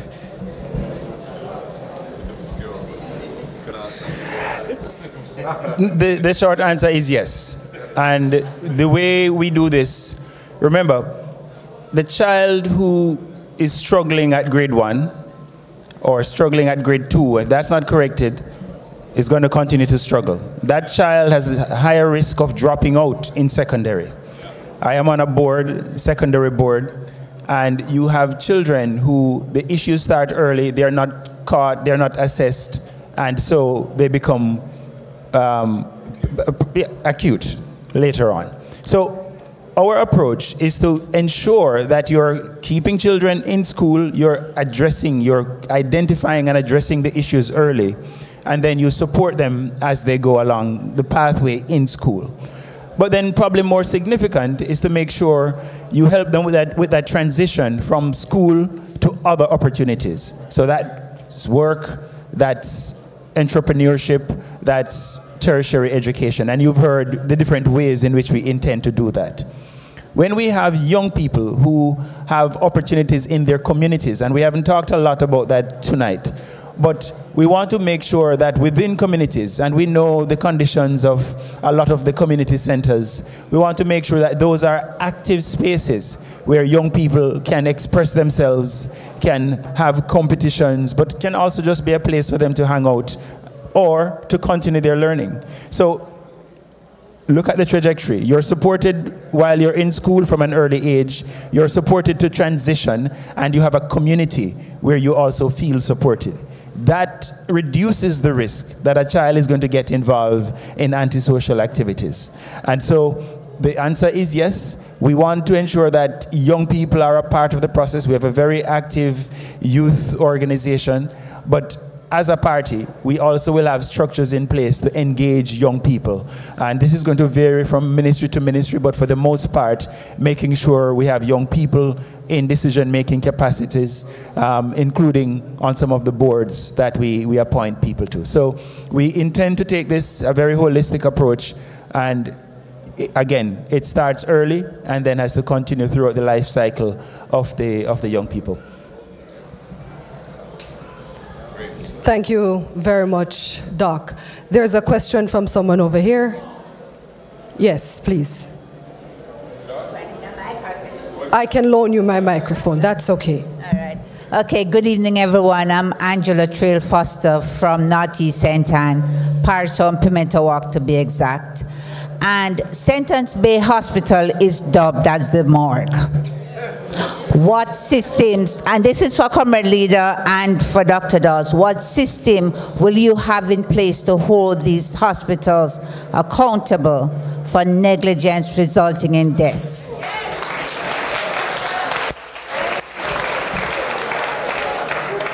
I am also eager to hear the answer to that question, Doc.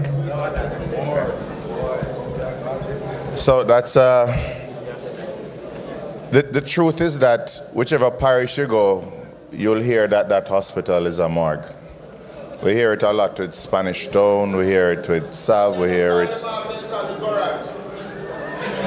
The truth is that when you visit a lot of these hospitals, and having worked in some of these hospitals, you are literally given basket to carry water. It means that a lot of the clinical decisions that you make are made in blind faith because you don't have the proper investigations. You don't have the scans, you don't have the blood tests, so you have to start treating and hope that what you're doing is the right thing until somebody can come up with the money to get the scans privately or the tests done privately. It's an issue when you write a treatment chart and the pharmacy sends down 3 days of antibiotics. When you're supposed to get the 4th day, the pharmacy doesn't have the antibiotics to continue. So you have to switch to another antibiotic. You get bacterial resistance, and then you have increased chances of sepsis and death. So the system is broken, and there are a lot of preventable deaths. I can tell you that. A lot of people are waiting now for proper treatment and investigations, and they're going to die because the system is failing them. Now, added to that, you do have an issue with some levels of staffing, and you mentioned specifically negligence. When I was at Sav Hospital, I used to get, as a senior medical officer in charge, I wrote that down on the paper that you couldn't read. But I got a lot of complaints about negligence from relatives who had lost a loved one. And you always have to listen to what they're saying. But in almost all cases, there was no negligence. What happened was that they were spoken to or responded to in a very rude manner. And that is what hurt those families. It meant that when sometimes they would bring in a relative, they would say that you took long to see them, or the staff were very abrupt and rude in dealing with them when they came in. In many instances, nothing could be done. If it is somebody who is bleeding, there is no blood, and they're going to die. If they're having a stroke, they're not going to get treatment until they can get a CAT scan at a private facility 2, 3, 4 days later.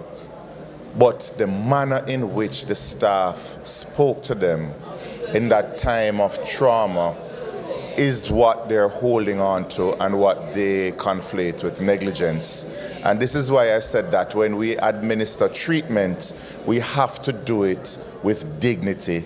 And it means retraining all our staff to get them to understand and to buy in. Commensurate with that, we have to give them the tools. And when we give them the tools, we build in the accountability with the audits from the National Quality Assurance Committee that we're going to implement. And that is how we're going to improve the quality of the delivery of healthcare and how that healthcare is delivered. It's about service. It's service.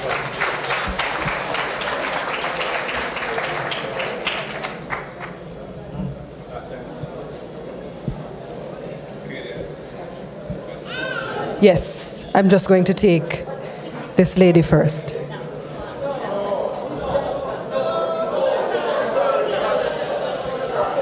No, just a minute. Just a minute.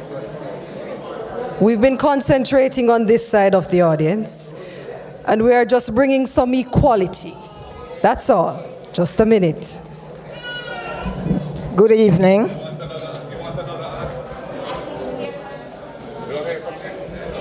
Good evening. My name is Doreen Gentle, better known as Doreen Avis Williams Ellis Edwards Gentle. I no longer reside here, but I was brought up in a home which is completely from I was like this. Okay, what I need to ask a prospective Minister of Health is that back in the day, I started out working in the hospital as a nurse's aide. From there was a program implemented under the PNP government where they had Black River, Spalding's, Port Maria. I don't remember which other hospitals had the EAN program, which is like the same as an LPN program. Okay, but it's private, because I have not met a nurse here so far since I've been here. I'm going on 2 months here. That is not privately trained. And there are nurses who trained as LPN, as we know it in America, like myself, and go on to be a RN right here in Jamaica, become one of my batchmates, because I was trained in Port Maria. Not only one, about 3 of my batchmates went on to be registered nurses, climb up the ladder, became matrons, sisters, what have you. I have not heard you propose that program tonight. So I am very, very interested to know, is the hospital going to continue with that? Because I have not met one nurse so far that has been trained from working in the hospital, taking the test, passing the test. Is not just going in, get it straight. You got to pass that test. You got to pass that interview to go into the program. I want to know because I have been to this St. Anne's Bay Hospital, like she said, but I won't speak on that right now. And I have not seen one. I didn't see one EAN when I went there. But I know, traveling Jamaica, I have met a lot of people who do the program, but they have to pay for it.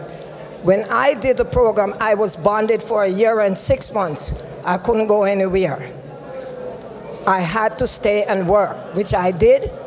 And I would like to know if that program is going to be re-implemented so that people can get the opportunity to move up the line, work up the line, go to school, be helped, because as you know, and they don't know, and they are my comrades, that nursing in Jamaica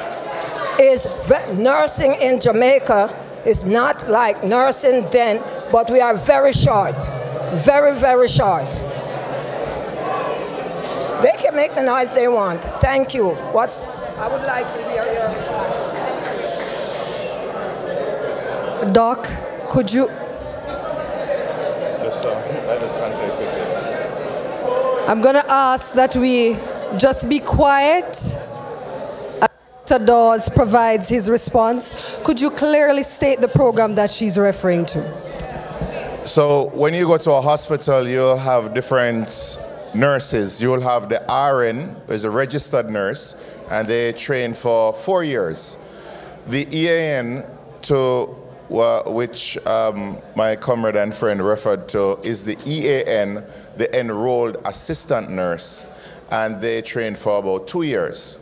Now, the levels of responsibility are different. So like the RN, they're the ones who can set up the IVs, give certain type of medication, do certain type of monitoring for certain patients. The EANs basically help the RNs, but they have to be supervised by the RNs.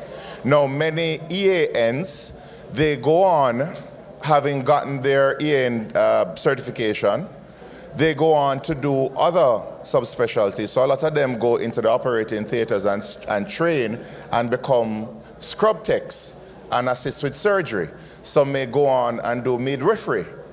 And some may go on and complete the RN course and upgrade to RNs. So the program does exist, and it is a channel by which many EANs, they upgrade themselves to the specialties that they like, and maybe that's why you don't see a whole lot of them. But with respect to, and again, because of the time constraints, I couldn't go into everything that we want to do, but nursing training and retention is pivotal to improving our healthcare sector.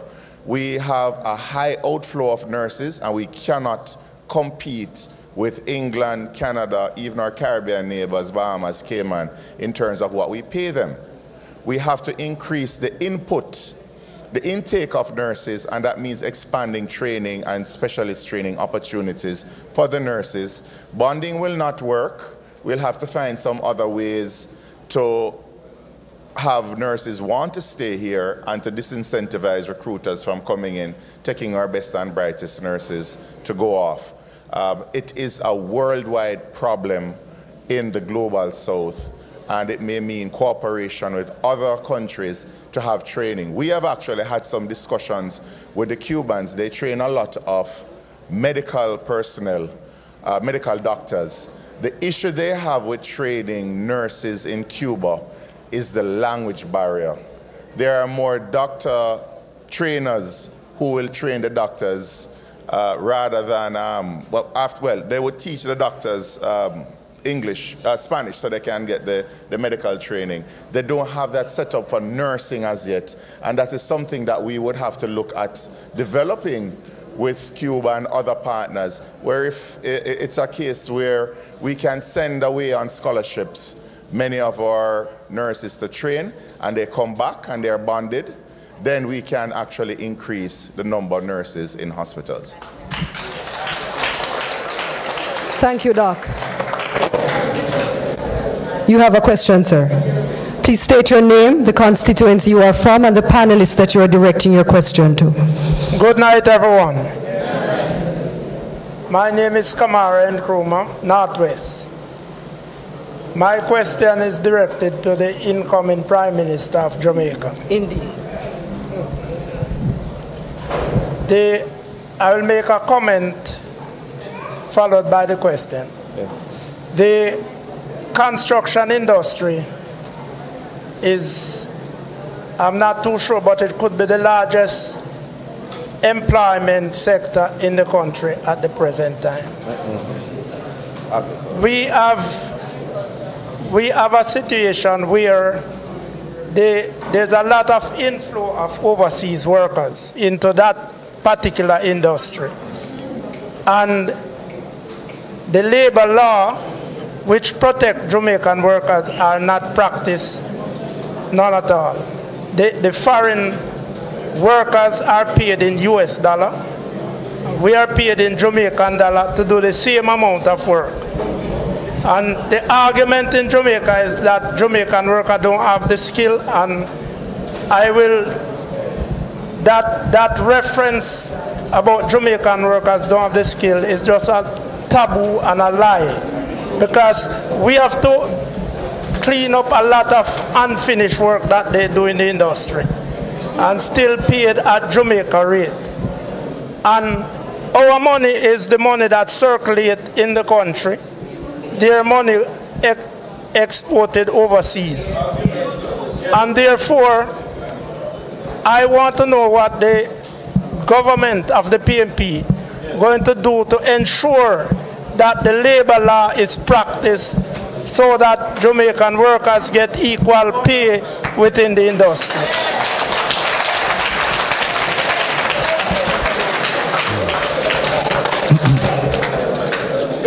Thank you for that question. Just today, there was an article in the Gleaner, I think it was, in which the Master Builders Association were complaining that in the Project Spark program, which is this road program that the government has rolled out to repair our patch roads, well, they're saying that the workers are not being paid in accordance with the agreed rates that have been settled in the construction industry. So there is a problem, and there's a problem of compliance with our laws and standards. And you may know that in the case of the Spark program, the main contractor is an overseas contractor. We are a party that respects the rights of workers and defends the rights of workers. We are a party that set up the Industrial Disputes Tribunal in the 1970s, which is having its 50th anniversary this year, which was designed to bring justice to the workplace for workers who previously would not have had access to any kind of recourse if their rights were abused. We introduced the Termination and Redundancy Payments Act so as to ensure that workers, if they were made redundant, had a benefit to get. We are the party that promoted employee share ownership. And in our privatization programs, we tried to ensure that when government was privatizing companies, shares were made available to the workers to participate in that. So we are committed to a process of upholding and defending the rights of workers. We believe, for example, there should be joint industrial councils, like there is in the construction industry. But also, what about in the security guard industry, or indeed in the hotel sector, where there were a number of strikes? Late last year, you may remember, several hotels experienced strikes as a result of concerns that their workers had, and their workers had no representation. So the laws should be enforced and upheld, and we should encourage investors in this country to understand that violations of those basic norms of how business is conducted here and how our people are treated will not be tolerated. Now, having said that, there is more and more we are hearing from the business sector in the country that there's a challenge finding workers to do certain tasks, and that the ability of businesses to expand and so on is being affected by the fact that they can't find the workers that they need. So we have to be mindful of that, and we want to improve the training facility, the training process in the country so that we can build out a workforce that fills those gaps. That's why Dr. Russell mentioned a policy that we have, which is to have a modern state-of-the-art vocational training lab in every high school. It's going to take us some time to get to that, but that is our plan, so that students can achieve level 4 certification in relevant skills by the time they leave school, and will be employable if they choose not to pursue a university education.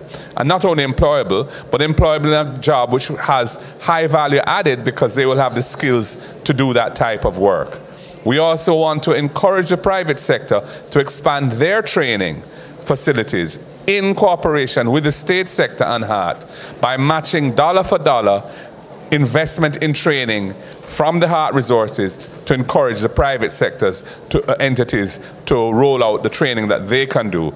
Because the reality is that their training is typically very focused on the actual needs of the workplace and ensuring that the workers have the skills that are needed for the specific industries that they are in. So training is a vital part of solving our problems in terms of national productivity, but also to bring the several hundred people who, when we hear that there's unemployment of 3.4 or 3.7%, they're only taking into account the workforce, persons who are either employed or looking for work. But there are several hundred Jamaican adults or people over 14 who are not looking for work and are not taken into account when you look at the unemployment number, even though they're not working. And we need to get into that number and analyze those hundreds of thousands of Jamaicans and see how we can get them into the world of work by appropriate training and so on. And that is part of what we mean when we say expanding training in a more inclusive way. So the answer is yes, we will defend and uphold the rights of workers. We will encourage employee share ownership. We will encourage joint industrial councils so that industries which have typically low levels of representation but high levels of employment, and where workers are often disgruntled about how they're treated, we will have employer and employee representation on an industry-wide basis to set minimum standards that must be upheld in the industry and raise standards to that level. And that is part of how we approach industrial relations and improving the lives of the Jamaican people. Thank you for your question.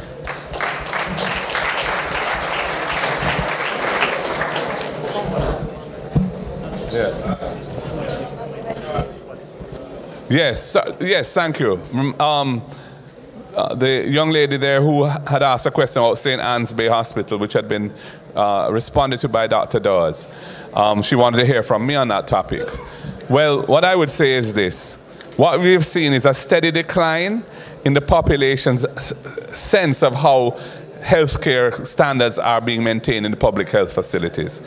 And we, as Dr. Dawes has said, are going to be focusing on investing in things that directly improve the experience of the public when they interface with the public health system, through focusing on service and standards rather than large projects, big mega capital projects, which are often delayed or overrun and provide avenues for corruption and the movement of public resources away from the designated things for which they should be spent into the pockets of those who should not get them.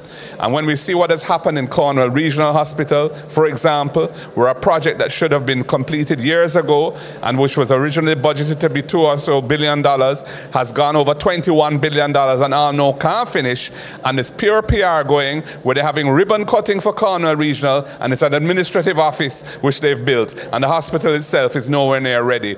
This is a kind of problem that the approach that this government has taken to healthcare delivery has brought. So we're talking all the things that Dr. Wells has spoken to, how you take pressure off the hospitals by improving screening and monitoring so that we can catch things early.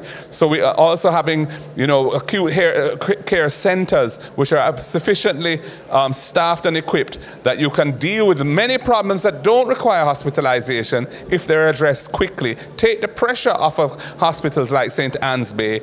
And of course, we are going to focus on trying to improve the standards and the opportunities for our healthcare workers so have more people coming into nursing and staying in Jamaica to do their nursing than migrating. So it's a holistic approach that's required, and it won't happen overnight, but our philosophy and our approach is sound and principled and will bring a better Jamaica in due course. I can see why you wanted to hear from the party leader. That's indeed the icing on the cake. You have a question, sir? Good evening, everyone. Good evening, comrade leader. Welcome to St. Anne. My name is Philpott Mitchell. I'm the caretaker for the Joy Harbour Division in Northwest St. Anne. I have two questions, one for the party leader and one for Dr. Russell. Party leader, I want to ask a question. How does the government make money from these investors that build all these hotels, but yet 99% of the workers are on contracts?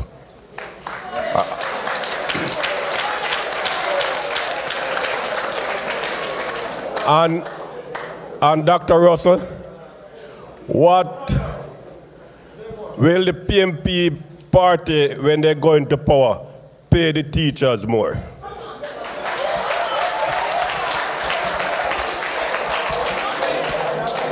Party leader.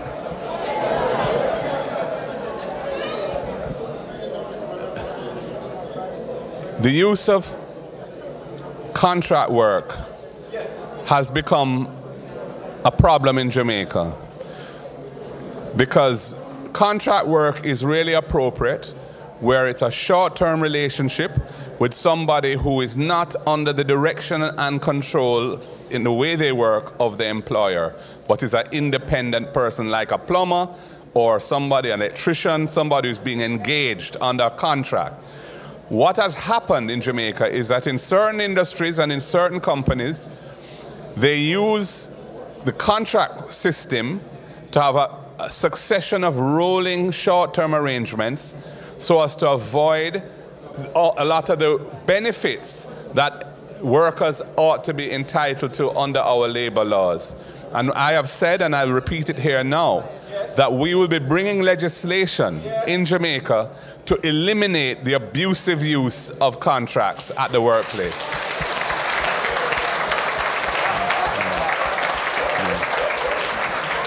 Now, on the issue of teachers' pay, I know you asked to hear from Dr. Russell.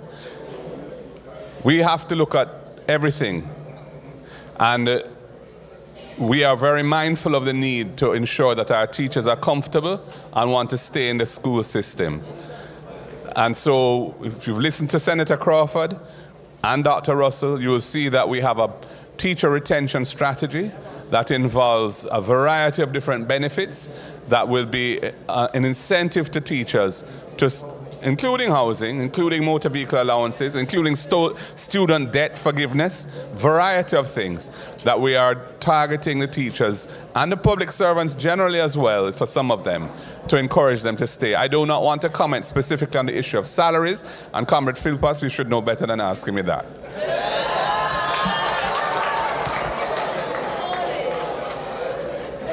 So the teacher didn't have to answer the question because the principal did. All right, so I'm going to take my final 4 questions for tonight. It's getting a bit late. Final 4 questions. Please, go ahead, sir. I'm going to ask you just to tone down a bit. Indeed. Good evening, everyone. And I must first comment and say thank you. Oh, my name is Michael Downer, also known as Jamaics in the public space. You hearing me? Everybody hearing me? Good night again. I am Michael Downer, also Jamaics. I want to say first thing, thank you ever so much for this innovative initiative to hearing the voice of Jamaicans. We have started the process to now fixing things because Jamaicans feel for 9 years that we was never been heard, and now we get a voice. So I must comment on that, say thank you to the People's National Party. Secondly, I have never voted. I am talking on the issues of tourism. I've been in the tourism industry for over a decade, and I've seen the ins and outs, and I see the growth that the people in Jamaica feel. With over 300,000 employed Jamaicans, approximately 30% of the population, with a $4.38 billion that the tourism product has made, the tourism workers are not feeling the benefit. And with that being said, we'd love to know what the party has in mind to solve this issue and give a sense of dignity and pride to our hotel workers. So my question is to the leader of the party. What is the People's National Party's plan of action, or what will they be doing about the tourism workers, the cry of us?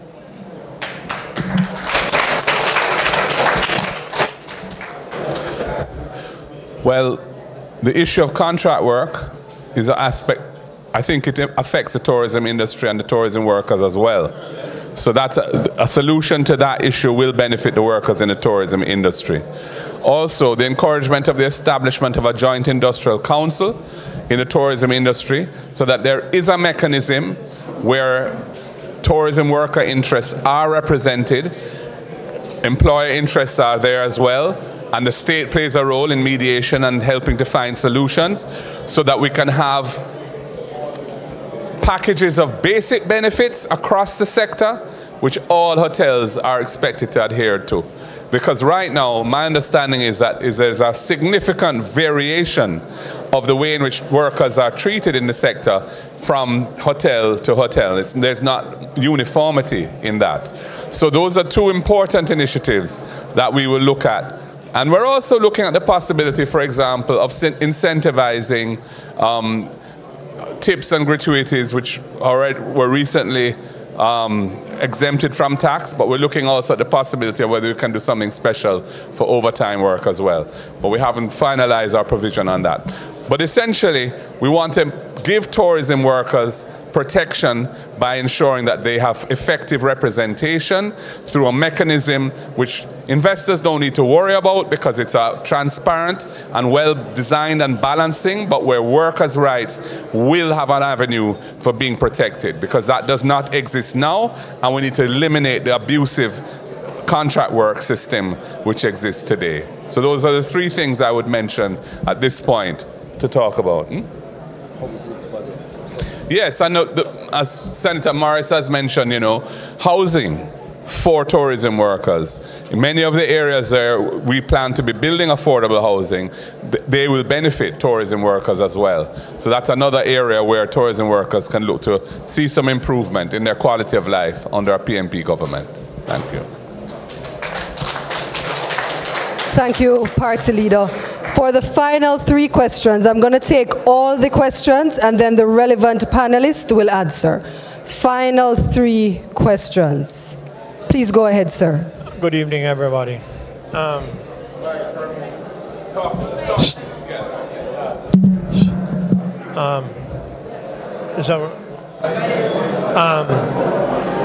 Yes, as I said, good evening. I'm Comrade Anthony Charlie from Brownstown, Northwest. Dr. Dawes, I have been following your career for a good while. And in my heart, I am happy that you are going to represent health. Comrade Leader, I am going to beg you, out of abundance of caution, St. Anne's Bay Hospital is in a deplorable condition. But in closer, Comrade Leader, I'm going to eat it. The atrocities that is happening at that hospital is unbelievable. I know you have a hard task ahead of you, but what I'm going to implore upon you is that we've been suffering for a long time. So we're going to want some immediate action as best as you can. And I speak from the point of view that I was the PDC chairman for 4 years, and I'm also the senior JP for the parish of St. Anne. I'm what they call a JP commander. I've had 2 JPs, a brother and a sister, that died, and they did not have to die, but due to utter stupidness and confusion, they died. We had 1 JP who was bleeding internally, got ill and went to the hospital. They examined her and gave her a 3-week date to do the operation to save her life. She died 2 days later, didn't make it to the operation. Another fellow JP had an injury, went to the hospital. The hospital did not have the medication. The son had to drive all the way to Kingston to get the necessary equipment to come back to the hospital to save his father, only to find out that the doctor who was to administer the procedure wasn't working that day and wouldn't be coming in until the following day. The man died. My father, who I love to the bottom of my heart, went to the hospital for an infection. It was a little chest infection. They started him on an antibiotic that wasn't working. So they had to switch him to another antibiotic, which was supposed to be a 14-day or 15-day antibiotic regimen. They only had antibiotics for 8 days, so they had to stop him. And then he stayed there for 1 week waiting to get the next dose of antibiotics. Well, sepsis set in and he died. So St. Anne's Bay Hospital, you go in horizontal and you come out horizontal. I am saying that, Comrade Leader, when you become the Prime Minister, I'm just going to ask that some priority be given to St. Anne's Bay, and not to forget Alexandra. If you could get Alexandra back up and take the pressure off of St. Anne's Bay. My uncle, Dr. Paul Magnus, used to run Alexandra Hospital. But when he retired, that was it, the hospital dropped down. So it is like, it's a clinic up there that needs some help. Danishka need help up there. People are sick, and by the time they leave Alexandra to reach the St. Anne's Bay Hospital, them dead because them can't get no help. So I'm only asking out of an abundance of We are caution, getting a bit restless and it's late. Just allow us to finish the questions. be given. Thank you.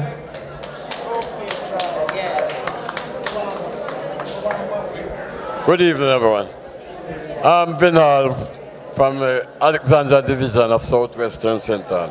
My question is to you, Dr. Dawes, and it's concerning the Alexandria Hospital, as mentioned previously by this next. We are not able to hear the questions being asked. Once we have an hospital, a general hospital, now we have a community hospital which only operates at maternity after 10 p.m.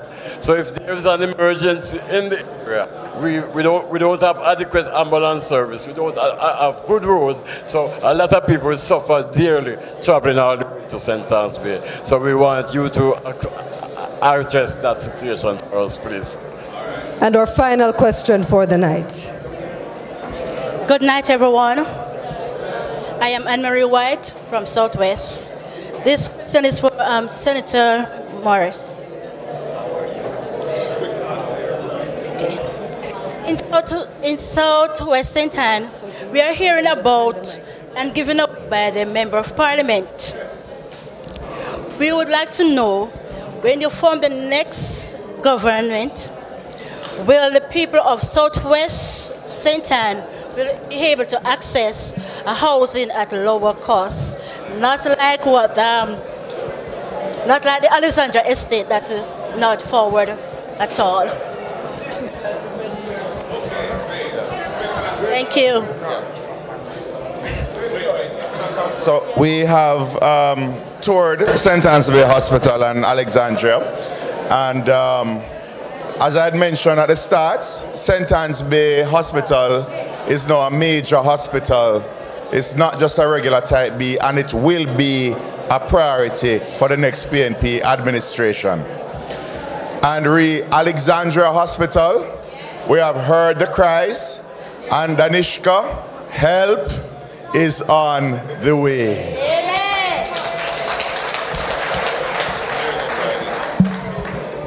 All right, thank you for your question, and I want to say to you, yes, Southwest St. Anne will benefit from the housing initiatives that we will be implementing, and as I've indicated, your candidate has entered early up on the reference to try and get affordable housing to come to Southwest St. Anne. And she's not like a candidate or a member of parliament who sits there for 9 years and makes a promise and has not delivered. I can guarantee you that once the People's National Party forms the government, we are going to deliver on our commitment to building the first housing scheme in Southwest St. Anne in many, many moons.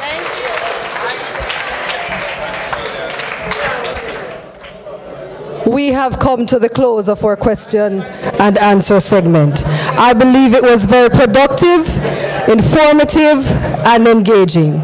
With that said, let me call on the Member of Parliament candidate for Southwestern St. Anne to bring the vote of thanks.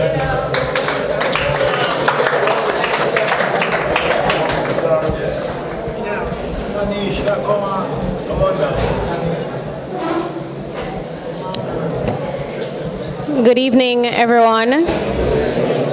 Party leader, next Prime Minister of Jamaica. Good evening. On behalf of the People's National Party, I extend a heartfelt thank you to each and everyone here tonight for being a part of the first People's Forum.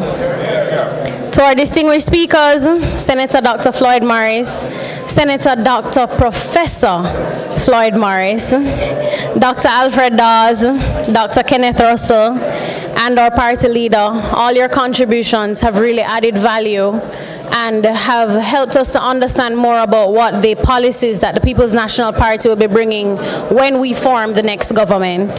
So I want to say thank you for your powerful presentations. To my colleague parliamentary candidates,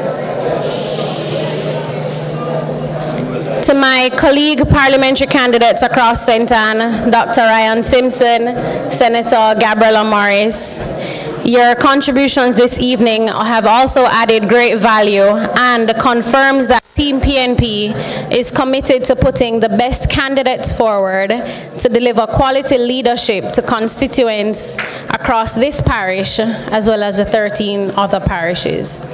Our moderator, Comrade Councillor Katie Ann Harty, nothing short of excellence. She helped to keep order here today. To the General Secretary, the next Minister of Agriculture, Deputy Gensec, Dexroy Martin, and the team for putting this lovely event together, I want to say thank you as well. And to the residents of St. Ann who came out here in your numbers, at one point we had to get some extra chairs. I want to say thank you for your presence, your passion, your participation, and your willingness to work with this Team PNP as we deliver quality leadership to you.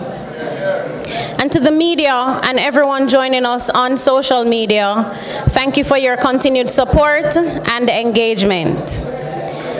I want to say a very special thank you to my constituents of Southwest St. Ann for joining us here tonight. You have had 9 years of neglect. You have had 9 years of neglect, but we see you, we hear you, and we are ready to serve you. As you've heard tonight, we have big plans for St. Ann, and the People's National Party is committed to delivering to you in these critical areas of housing, agriculture, education, among so many others. Your future matters, and we are ready and committed to deliver to you. Let me close by reminding everyone here that change is on the way, help is coming, and time come. Please travel home safely and continue to stand with us as we build a better Jamaica for everyone.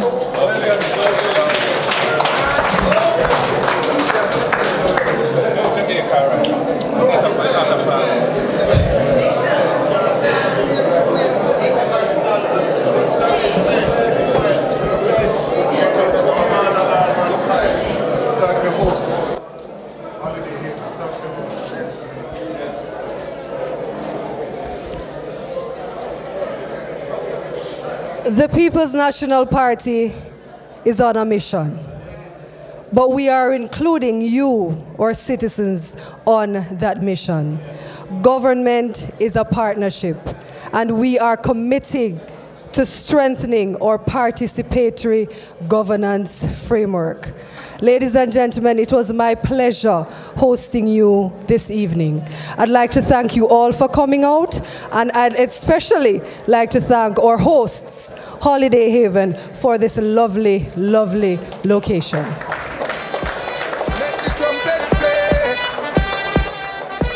Hold the music, Mr. Music Man. Please, the National Pledge. The National Pledge. Persons around the back, the National Pledge. Before God,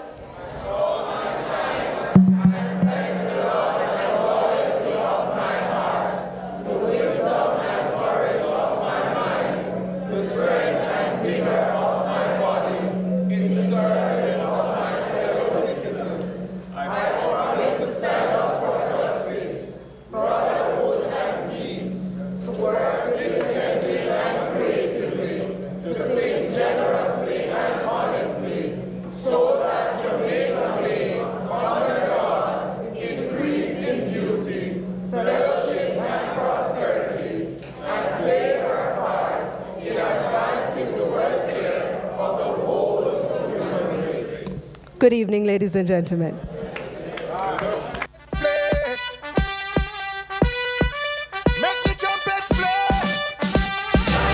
Jamaica Jamaican people want